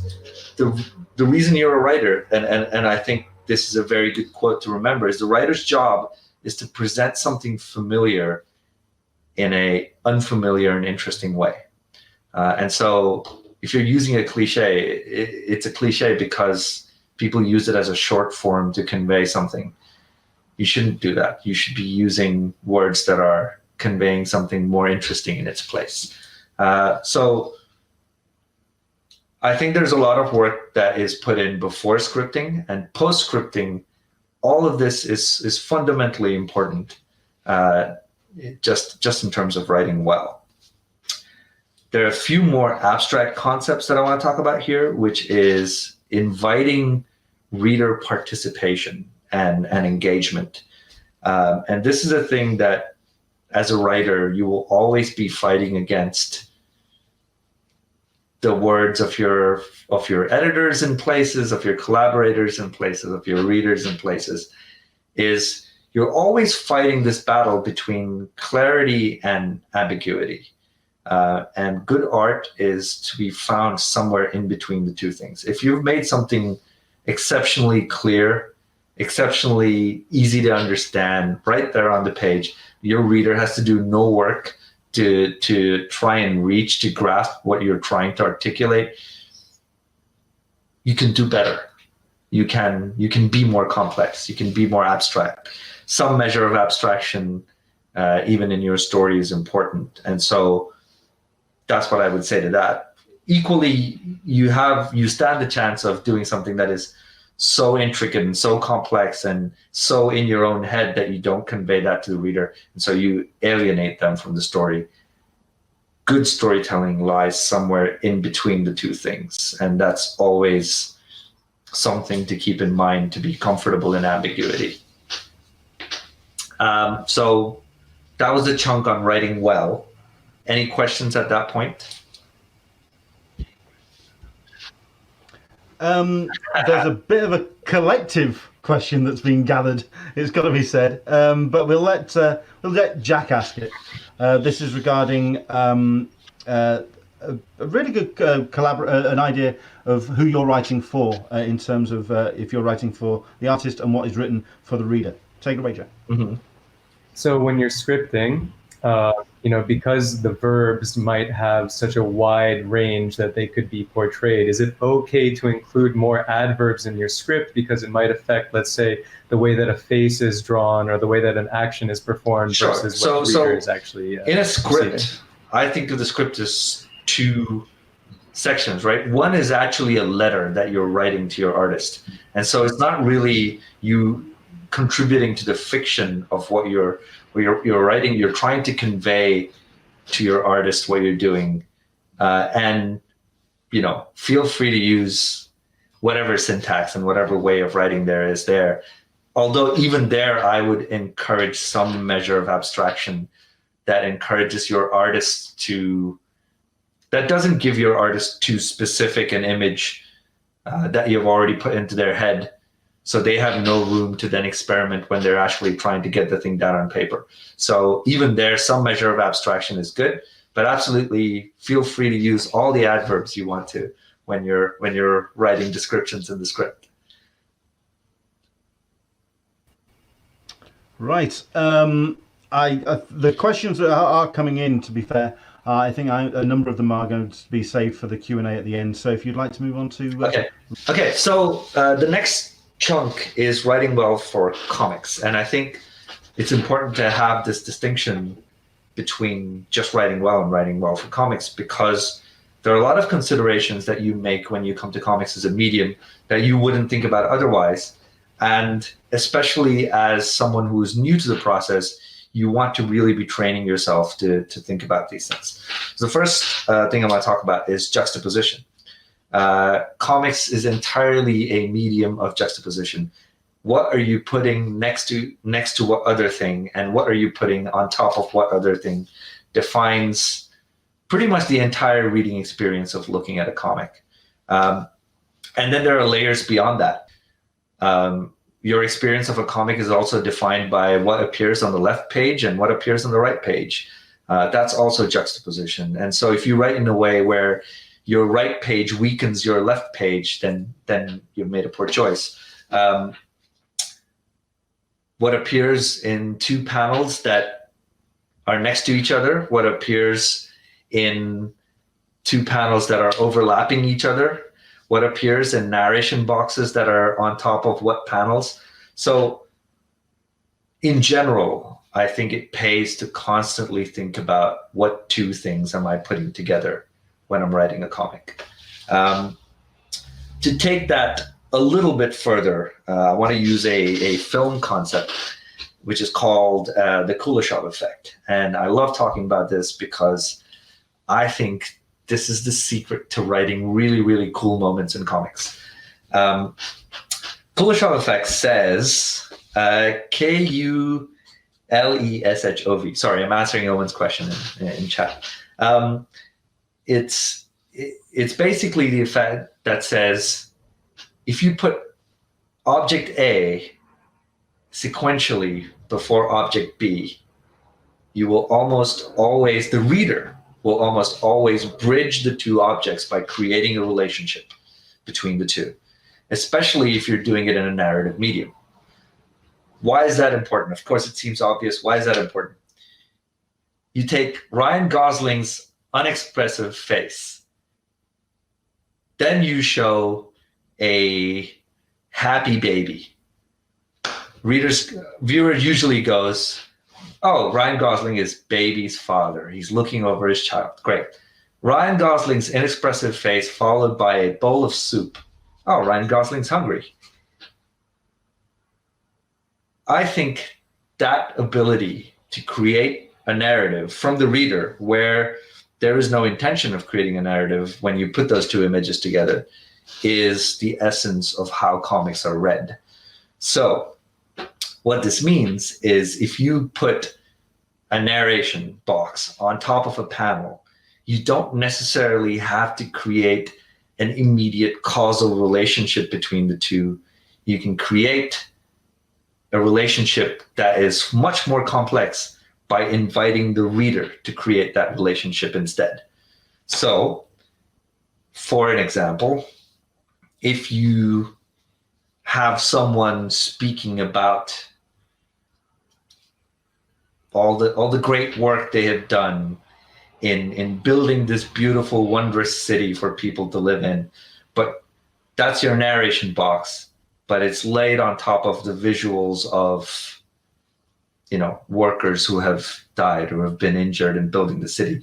You're creating a narrative there that you don't have to put into words and that exists somewhere in the space between your narration box and what's shown in the panel.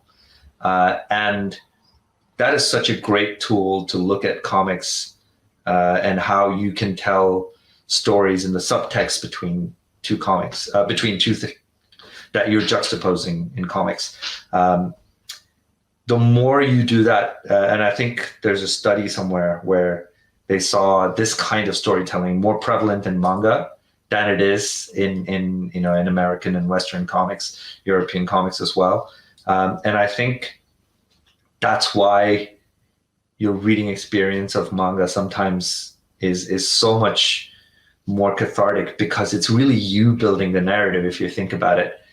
all the writer and the artist have done is presented you with two things and asked you to take a leap of faith in between. The next thing I want to talk about with writing comics well is pacing.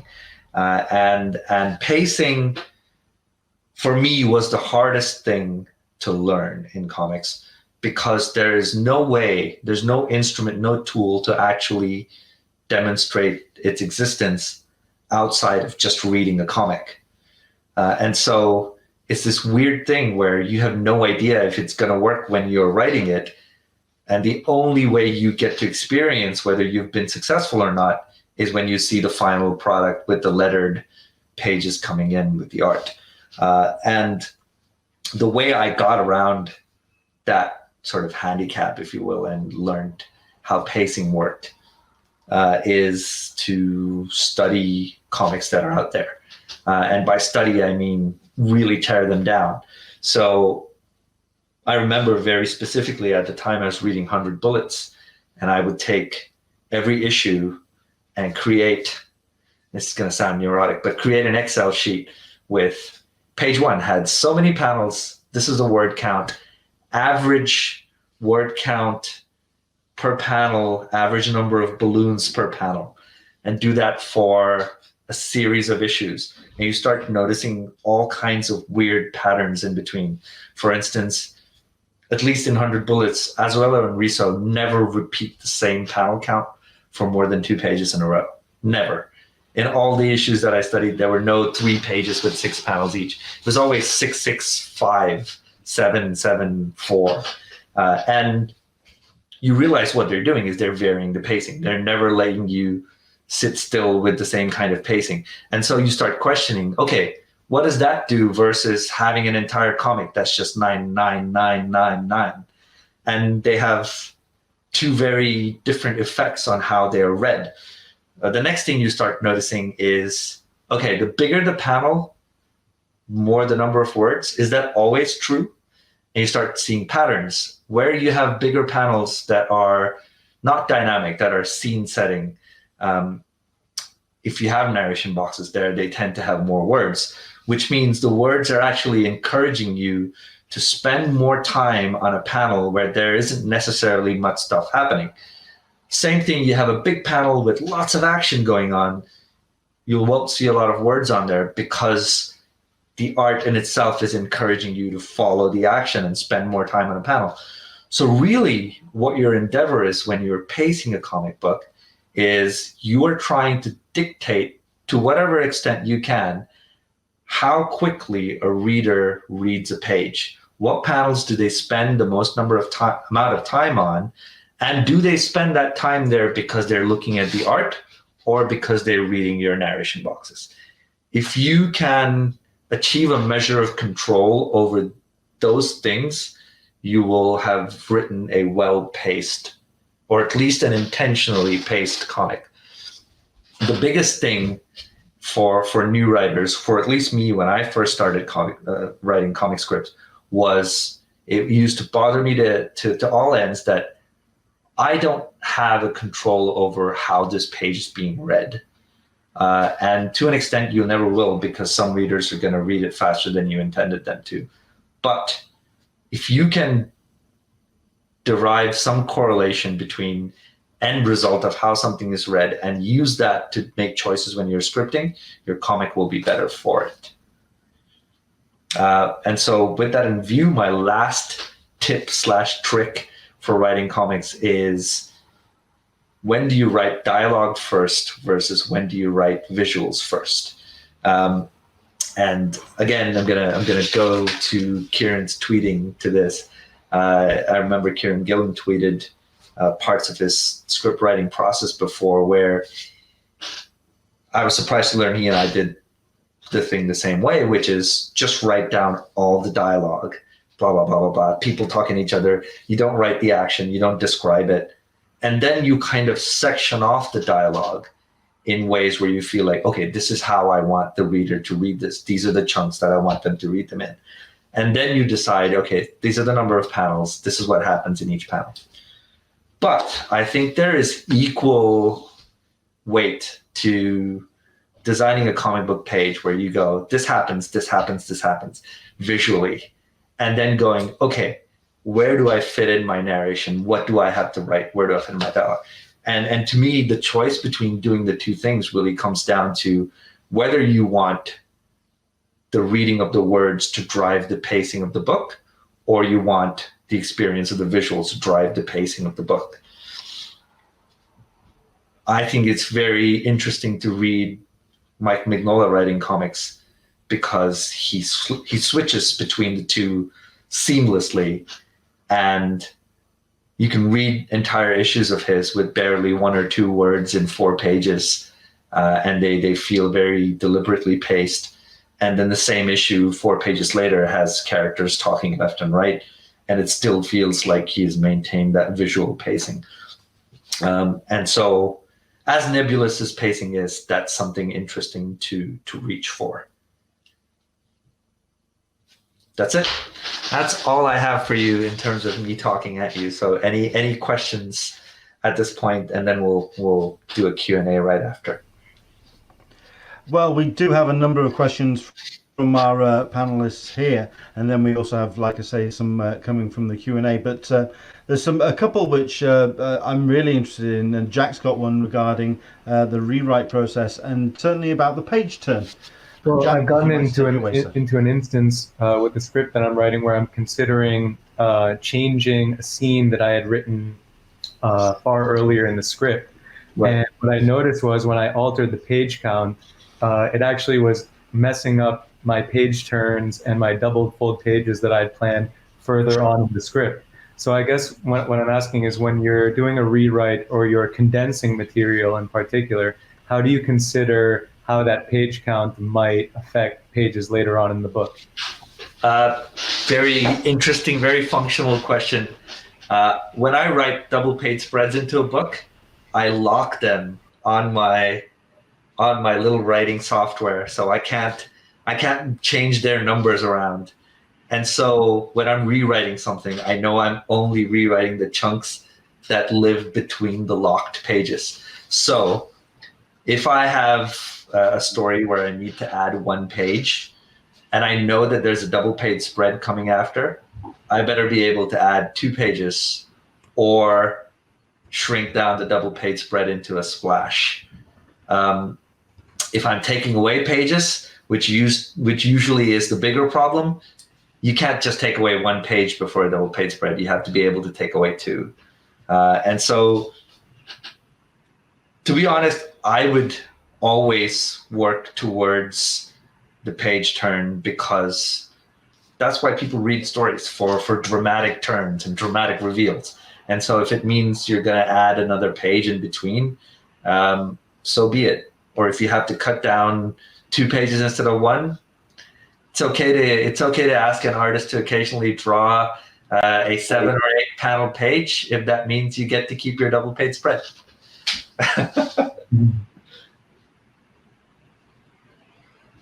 Yep. I hope that answers your question.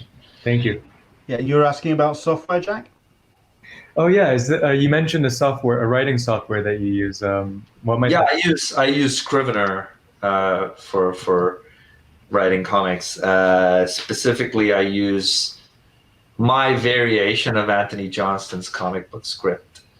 Yeah, it's just easy. It's there. All the formatting stuff is there. It really kind of shortens my time in terms of script writing, and I work with a really obscenely widescreen monitor. So what I do is I put up, there's a view in Scrivener called corkboard view, where it just lets you see all the pages as visual post-its on a corkboard. And so that's on your right-hand side and your script's on your left-hand side. And so it always lets you keep view of like, okay, I need to move this page, where do I put it? Or I need to move this scene, where do I put it? So. Well, congratulations to Mink, 5p to you. Correctly identifying Scrivener. Liana has got a question regarding pacing, about after writing a few scripts, about the pacing coming naturally. Liana? Yeah, I was wondering if when you're about to tackle a script every time, do you think of that formula every time regarding pacing, or does it just eventually come No, I think naturally you as you think keep about it writing? every time, not as something that doesn't come naturally, but because it's a choice that you're making each time you write a script. So, for instance, the idea of putting These Savage Shores on a 9-panel grid was made as a pacing choice because I wanted people to read the comic almost at a metronomic pace, regardless of whether it was a really dramatic scene or it was a really kind of quiet moment. I wanted people to be reading this at this very kind of metered out pace. And I think what that does is it creates this sense of like melancholy, because it doesn't, your emotions are never allowed to get too excited. And even if it's quiet, you're kind of watching this thing unfold at the same pace. And so I think pacing becomes a choice right at the beginning of when you start telling a story. Is the same reason, like, I think of vertical panels on a page as somehow, I don't know, in my head, they feel melancholy and horrific to me. And so pacing a page for a 6-panel grid that's done 2x3 is very different from pacing the page for a 6-panel grid done as 3 vertical panels by 3 vertical panels. And so I think pacing, when it comes naturally, becomes an easier choice to make, but it's always a choice that I think anyone scripting should try to make with some measure of deliberate intent. Okay. And do you tend to look at other comics and kind of deconstruct the way things are paced, kind of like what you were saying, vertical panels seeming like horror to you? Is it like a personal choice of how you read it and then you deconstruct it that way to implement it? Or I think to an extent, all of these are, personal takeaways, and they will vary. But I guess it's more important to read comics in a way where you can take away something that lets you make informed and intentional choices when you are writing a script, rather than just going, I know that the average page count is 6, so I'm just going to do panel count is 6, so I'm just going to do 6 panels, and then let the artist figure out whether they want to put it vertically or horizontally. I think rather than doing that, if you've really deconstructed someone's comic page and you, for instance, that, okay, Eduardo Riso, when he's doing pages, will tend to always break the page down into quiet moments of action. So there'll be like one big scene setting panel, and they'll have a bunch of smaller panels that are just someone flicking ash from a cigarette or someone scratching the side of their face. But he uses these kind of small moments of action to pace his comic. And I think those kinds of realizations then let you make those kinds of choices when you're scripting. Excellent stuff. A couple of questions coming in on the Q&A, and I think these two kind of work well together. This is from August. Do you think narration has to be included to make a comic work? As a writer, do you feel there's something missing if you're not writing captions? And Brennan follows that on with, how do you decide whether to use dialogue or narration captions to convey information to the reader? So to answer the first question, no, not at all. I don't think narration captions are always necessary in a comic. In fact, I think that a comic reads very well if you can have moments of narration then followed by moments where there is no narration, it's just people talking. I think they have very different effects, and just like I was talking about pacing before, they're all tools, right? And so I use narration as a way of creating some measure of distance, in that when I'm using narration, I'm either wanting to present a scenario to the reader that they can imagine they are observing from a safe distance, or I'm wanting to present something that is happening in two times. So the narrator is speaking from a point of view that is either in a different time, set in the future or set in the past, and the visuals are happening at a different time. Or I'll use narration as a way of giving you interiority in a place where I can't do that with visuals. Equally, I will tend only to use dialogues and visuals where, at least in my head, it feels like I don't want people to think of this as a comic. I want them to be focused in the moment on the action. And so when I want immediacy, when I want visual immersion, I will tend not to use narrations. Especially, at least to me, becomes very apparent when I'm writing Catwoman, because it's such an action-centric comic. When I'm getting into action scenes, or if an issue is particularly heavy on action, I will absolutely do away with narrative boxes. Equally, if I'm writing an issue where I want you to spend time inside the character's head, then you'll start seeing narration boxes pop up in the stories. All right. So. Okay.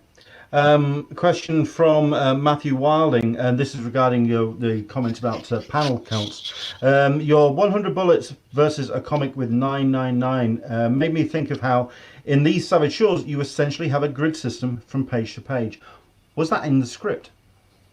Yes. So, in fact, the script goes so far as to go, everything's on a 9-panel grid, which was right at the beginning of my script to submit. But then even when we went into the pages, because the grid was underlying, the script would usually go, okay, this is a 1x panel, which means it takes up one slot on your 9-panel grid. Or this is a 2x panel, which means it's taking up the slot of 2 panels on your 9-panel grid. Equally, there's interesting choices to be made between one tier having a 1x and a 2x, and then the next tier, which necessarily needs to have a 2x and then a 1x. Otherwise, it's going to feel weirdly sectioned off. So all kinds of visual design choices start playing into how you use the grid. But yes, absolutely an intentional choice, and a choice that was intended to impart a certain amount of structured pacing to the way the story was read. Excellent stuff. I think, you mentioned that we'd like to move on to the Q&A portion. Yeah. So I'm happy to.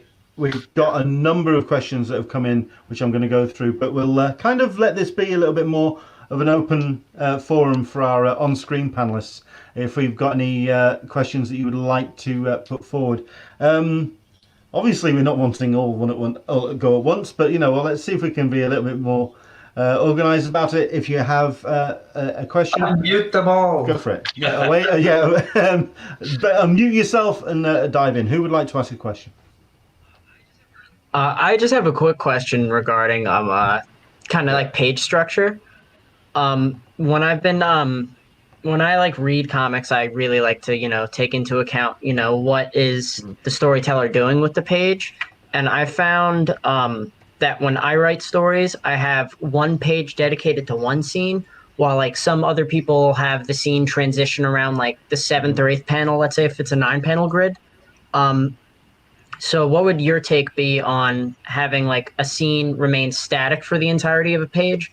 Or would you rather have like a scene transition around towards like, the end of the page in terms of like panel count? It's use of structure. I don't necessarily like in terms of like location. I understand, but I don't necessarily have a preference one way or the other, because if you limit yourself to say, there's only one location in a page, you kind of are limiting yourself from utilizing a thing that is very uniquely comics, where you can literally show two things happening in two different places at the same time on the same page, and having those two things juxtaposed tells the reader a third thing that they wouldn't have otherwise known, right? So take, for instance, the opening section of Watchmen, where you have the two detectives going through the crime scene after the fact. So it's their narration overlying everything. But technically, even though it's the same location, it's two incidences. One is detectives walking through a crime scene, and the second incident is the crime actually happening. And so your joy is in reading that and going, oh, they got this part right. And then when they don't get something right, when their narration is clearly wrong as compared to the visuals that you've been shown, there's a joy that you get from as a reader in knowing that, oh, I know what really happened, whereas you don't. And so again, it's a matter of using comics and what they can do as a tool. So I wouldn't necessarily have a preference one way or the other. I would certainly like to utilize comics in a way where they let me do things that's difficult to do with film. You know, when you put a split screen in a film, unless you're Steven Soderbergh, it's gonna feel off, whereas it doesn't feel off in comic. Okay, we have a question from Owen. Take it away, sir. So I'm imagining this would apply more to your creator-owned books, Ram. You were speaking, this once again comes back to like 100 Bullets and looking at how panels are arranged because they're able to create a certain type of feel or dimension that the readers are going to interpret that information through. But I was wondering if you specifically, in any creator-owned books, from the beginning, decide on an approach like that you are going to try and utilize to create a thematic feel and to it. Also, like I remember reading Understanding Comics with Scott McCloud, and he was talking about like transitions, you know, like action to action, moment to moment, aspect to aspect. Do you find that you may have those loaded up kind of like in your arsenal for a specific book that you want to utilize one more than the other because it evokes a certain type of emotion from the reader? So I'll answer that in two sections. The first is yes, absolutely. At least most of my recent books I approach with a sense of this is the overlying visual design theme for this book. So I think that's very apparent with These Savage Shores. I think it's equally apparent with Blue and Green in that it employs this kind of, it feels like all the pages are vertically stretched out. And so I think that has things to contribute to the narrative apart from what it already contributes to the visuals. So I think absolutely there is a benefit in approaching every book, every story at least, with some measure of aesthetic direction. Like this is not only the story I want to tell, but this is how I want to tell it. This is how I want readers to experience it. This is how I want the book to look, the cover to feel. And you could pretty much keep going because I'm a firm believer in the idea that the art extends outside of the boundaries of the page. Everything you do, presentation on the book, the cover, everything matters to the reader's experience of the story. I think, for example, when you pick up that Savage Shores book with the golden gilding on the sides, it sets a certain expectation that I'm going to read a certain kind of story. And I think it's very beneficial to the reader, to the creator, if you're able to set already your reader in a certain state of mind before they've even opened up the first page. So very much a believer in aesthetic-driven storytelling. And then to come to your second question, yes, I know about the transitions. I don't approach a story with this is how it's going to work everywhere because I think that's detrimental. I think I will approach parts of stories that way, more emotive scenes or scenes where I want to reflect interiority or reflect existential quandary. I think they're better done when you have aspect transitions because you are asking the reader to take a more abstract journey with you in trying to correlate the transitions. Whereas if I've got, two people fighting on top of a rooftop, I'm going to do moment to moment, action to action transitions. That's not to say I'm dogmatic about it, but yeah, whatever serves the story best. Okay, that sounds great. Thank you. Excellent stuff. I think we'll wrap up in about 5-10 minutes. We'll get through as many of the questions as we can on the chat. And if anyone wants to dive in with any comments from our panelists, by all means, do dive in. But Davey asks a really good question, I feel. Do you have any advice regarding writing better dialogue? I feel I keep rewriting and rewriting small scenes because I'm never happy. Characters never seem to talk to me. This actually relates back to another question further up as well, regarding the fact that someone was writing and they couldn't get a sense of the characters and their voices. If you'd like to dive in on that. Yeah, I think with regards to writing good dialogue, I think there's a lot to be said, and we could have a very long discussion on how you write good dialogue. But I suppose the most useful thing to think of is there's two ways to write good dialogue.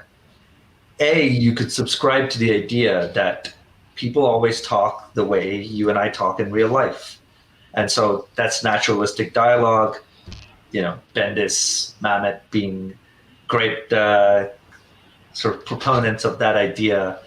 Every but, what, everything comes in. And that's one way to write it, and it creates this kind of feeling of you being there and listening in on other people's conversations. And so there's a sense of people acting naturally.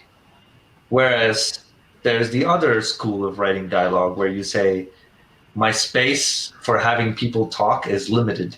And so they must only say the most poignant, meaningful, interesting things.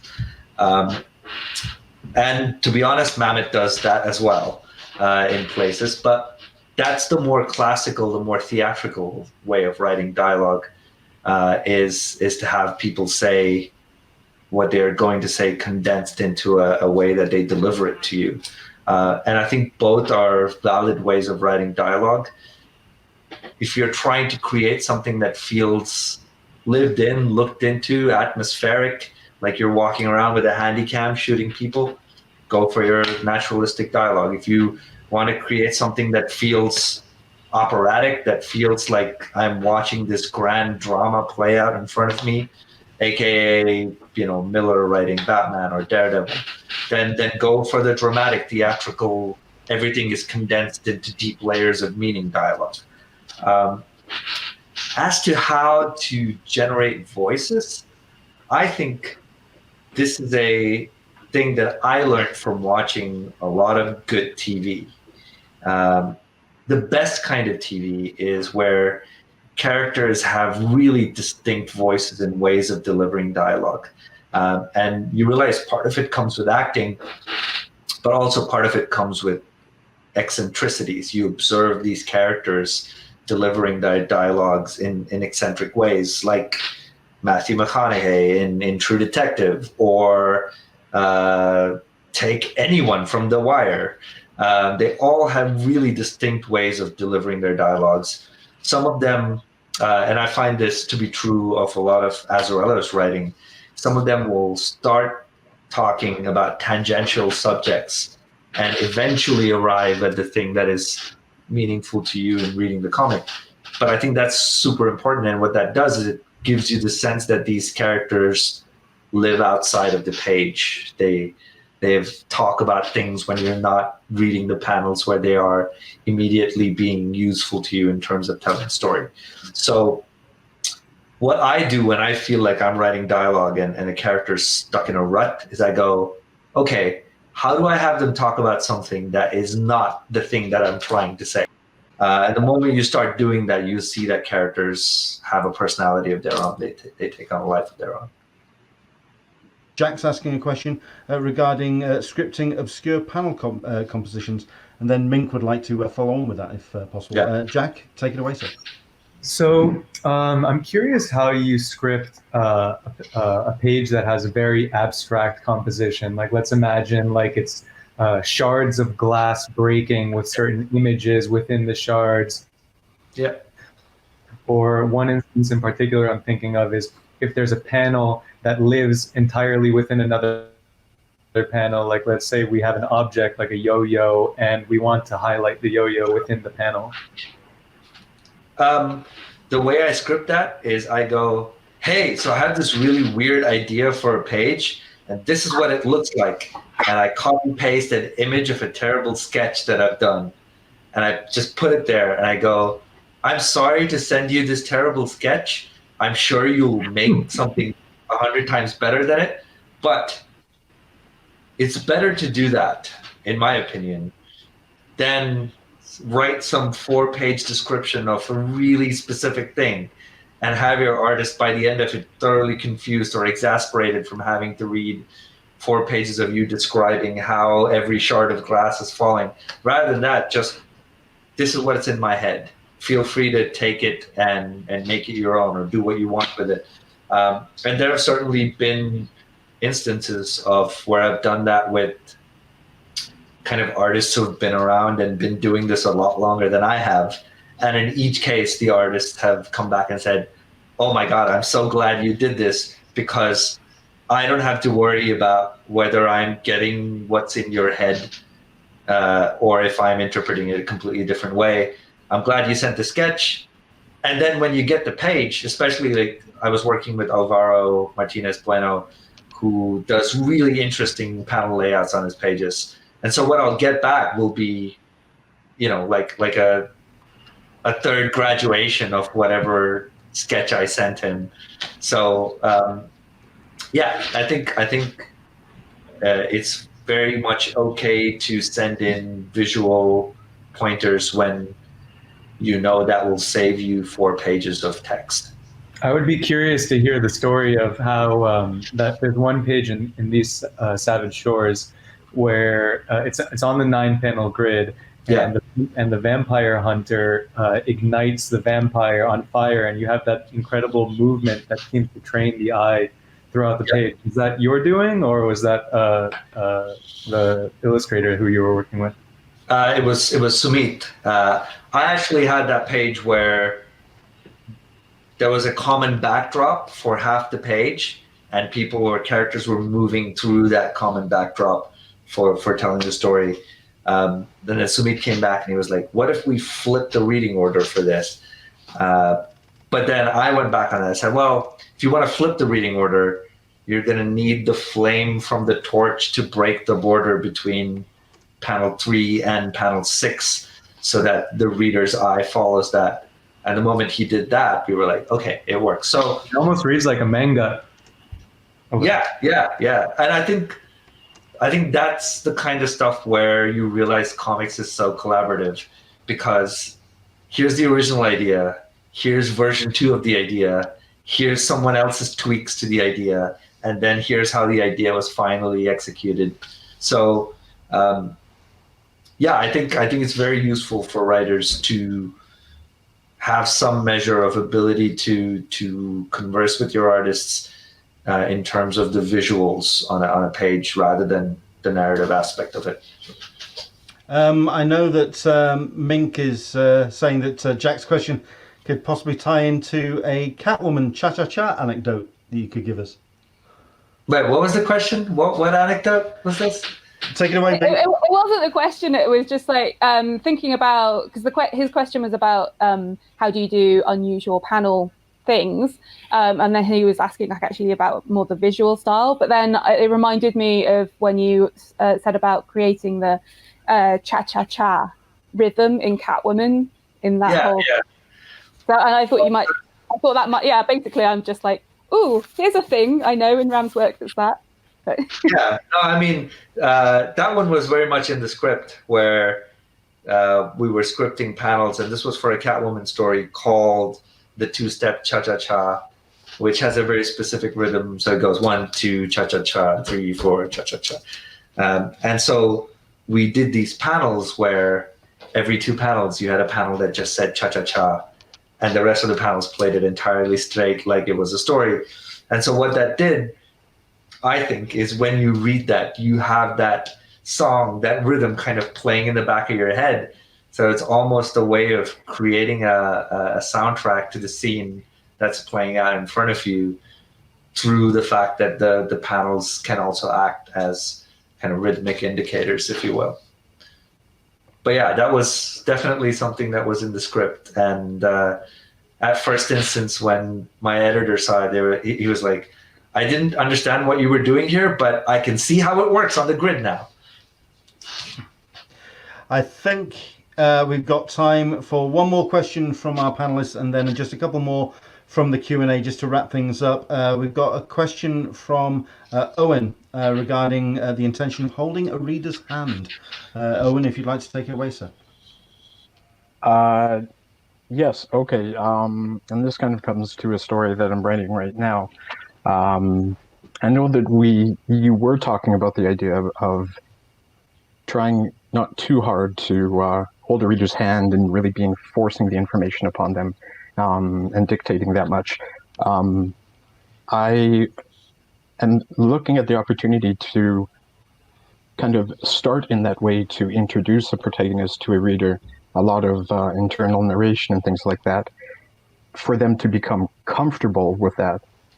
And then I actually want to shift to a different theme completely for the story. Mm-hmm. So from there, kind of just letting go, having that drop in theme to create a different narrative.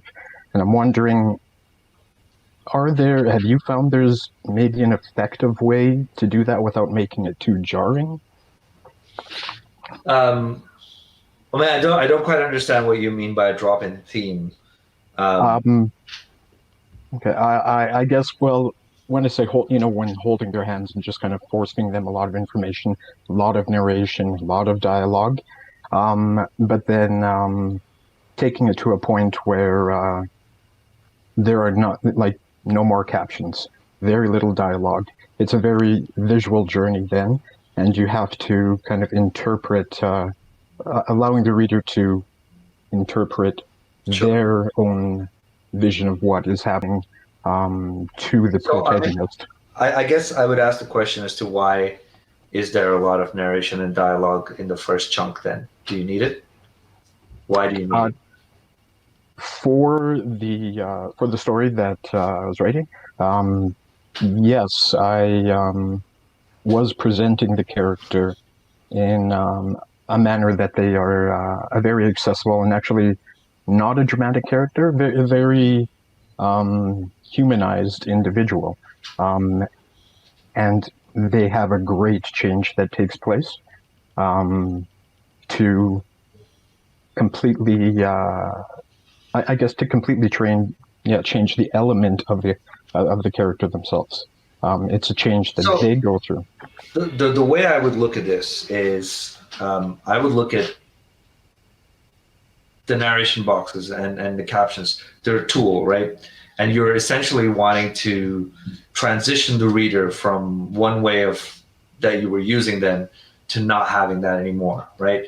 And so if your intention is to not make it jarring, then transition them out over a sequence of pages. Start reducing your captions. Start making them more comfortable with the idea of not having to read the text to interpret what the character is doing. Or if you're going to work to this super jarring effect, then highlight it. Make that artistic choice that, okay, I'm going to genuinely break the way this works, and I'm going to not just drop you, I'm going to throw you off the cliff when this happens. Both are interesting artistic choices. And as long as you're making them intentionally, you can make them work. It's only when you do it unintentionally that feels jarring, right? The second thing I want to say in general about having to give information to hold the reader's hand, my view on this is if you've done the bare minimum to make sure the readers won't just get up and go, I don't know what the hell's going on, I'm leaving. As long as you've done that, you don't really need to hold people's hands.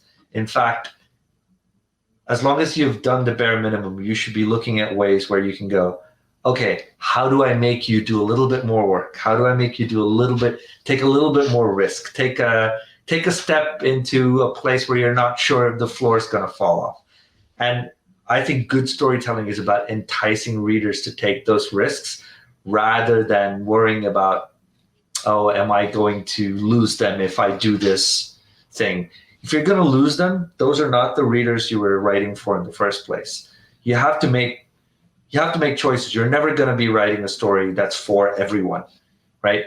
My stories are for people who are willing to take certain leaps of faith at certain times, who are willing to grapple with being. Story opens, you're in the deep end. You don't know what world this is. You don't know who these characters are, but you'll figure it out as you go. If you want, your first 5 pages to explain to you, this is the world we live in, these are the characters, this is what's happening, you're not going to get that from my story. And there's no way I can write a story that will satisfy both people. That way, only mediocrity lies. So make a choice and push in that direction. I think it's much more interesting to lean into your narrative choices than to kind of take a democratic approach to include everyone in your artistic choices, if that makes sense. Oh, yeah, it definitely does. Oh. Thank you very much indeed for that question. And I would also add to that point in terms of hand-holding and overload of information. To change formats or change media, check out Artemis Fowl on Disney Plus on how not to overload your front end of your story. Because that's certainly an example of that. We'll kind of wrap things up with 3 quick fire questions. Ram, if you can just come up with a nice snappy way of answering these. Mark Abnett's asking, pitching to publishers, what key points do you think need to be covered to get a script series greenlit? Yeah, I think if you go back through everything we've discussed, the thing to keep in mind is when your most important part of your pitch is your outline, is your story synopsis. That's really what everyone is going to base their choices off of. And the way to get that right is you want to transmit that you have a story. You don't have just plot, you don't have premise, you don't have just idea, you have a story. And the way you transmit the fact that you have a story is you show the editor that this is my character, this is their internal journey, this is their external conflict, this is how I'm developing both things, and this is where it ends. And so you're kind of giving your editor a short narration of your story, but as driven by character choices. Okay. Editors have seen world building. Editors have seen great ideas brought to life. They know that what sells is characters that people will follow for issues and issues and issues. And so your aim should be to transmit the fact that you have engaging, strong characters that make interesting choices in your story. Okay. Tony is asking a question. How do you avoid overly writing for the theme once you've zoned in on the thematic elements? Well, I mean, part of me not bothering about theme until you have 85-90% of the story structured, it builds into that idea that if you write theme first, you're going to end up feeling almost didactic at times, where you're really trying to hammer in this thing that you wanted to talk about, and the story is just a vehicle for you to do that. So if you ignore theme until you're at the very end and you're only making interesting little pivots and adjustments to your story to highlight your theme that's already there in the subtext, then I think you'll make a far more interesting way of delivering theme and highlighting your theme. The other thing to remember is stories and themes especially exist better in subtext than displayed out in front for people to look at, because once you've solidified your theme, it is what it is, and there's no further reader reinterpretation or no reader experience to contribute to that. Whereas if your theme exists in subtext, that's a reader who can take that and think of it and make of it what they will in their own way. And that's more rewarding to a reader than it is to go look at something and go, oh, okay, that's what you wanted to say. Excellent stuff. And the last question, certainly not in terms of craft or any kind of technical question here. It is more of just for yourself, Ram, from Brian, looking back on your career, what advice would you give your younger self, just to wrap things up? To get into writing and not waste time doing chemical engineering for 8 years. Although I imagine my 8 years as a chemical engineer informed my writing quite heavily. So who knows? But I genuinely wish I had started following my passion and my love of this from a far younger age.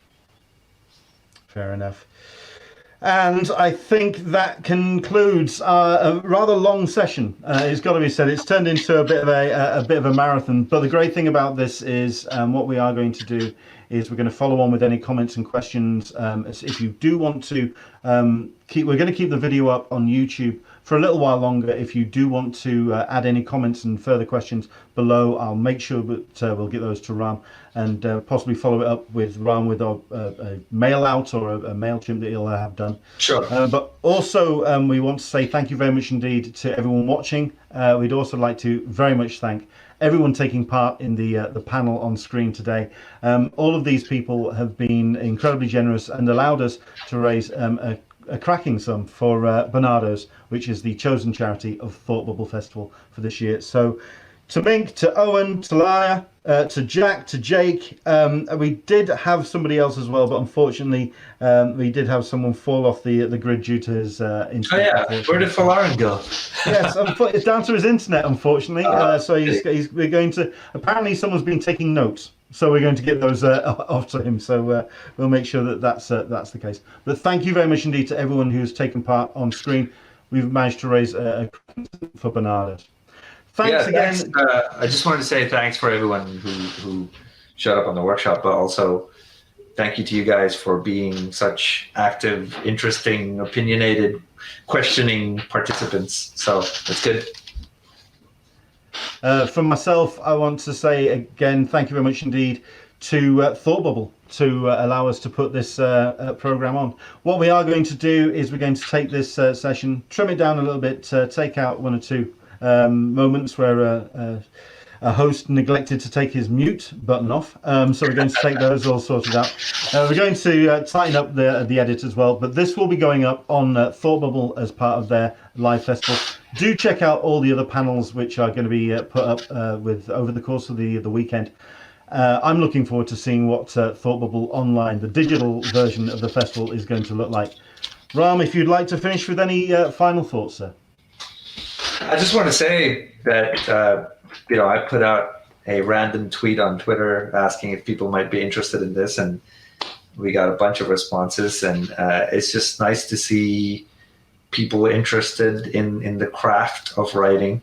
And I guess to sign off, that's what I want to say, that it is a craft. You develop it with practice and skill and time. And so I hope to see interesting stories from all of you in time to come. Excellent stuff. I think that's pretty much us to say thank you very much indeed to everyone for watching.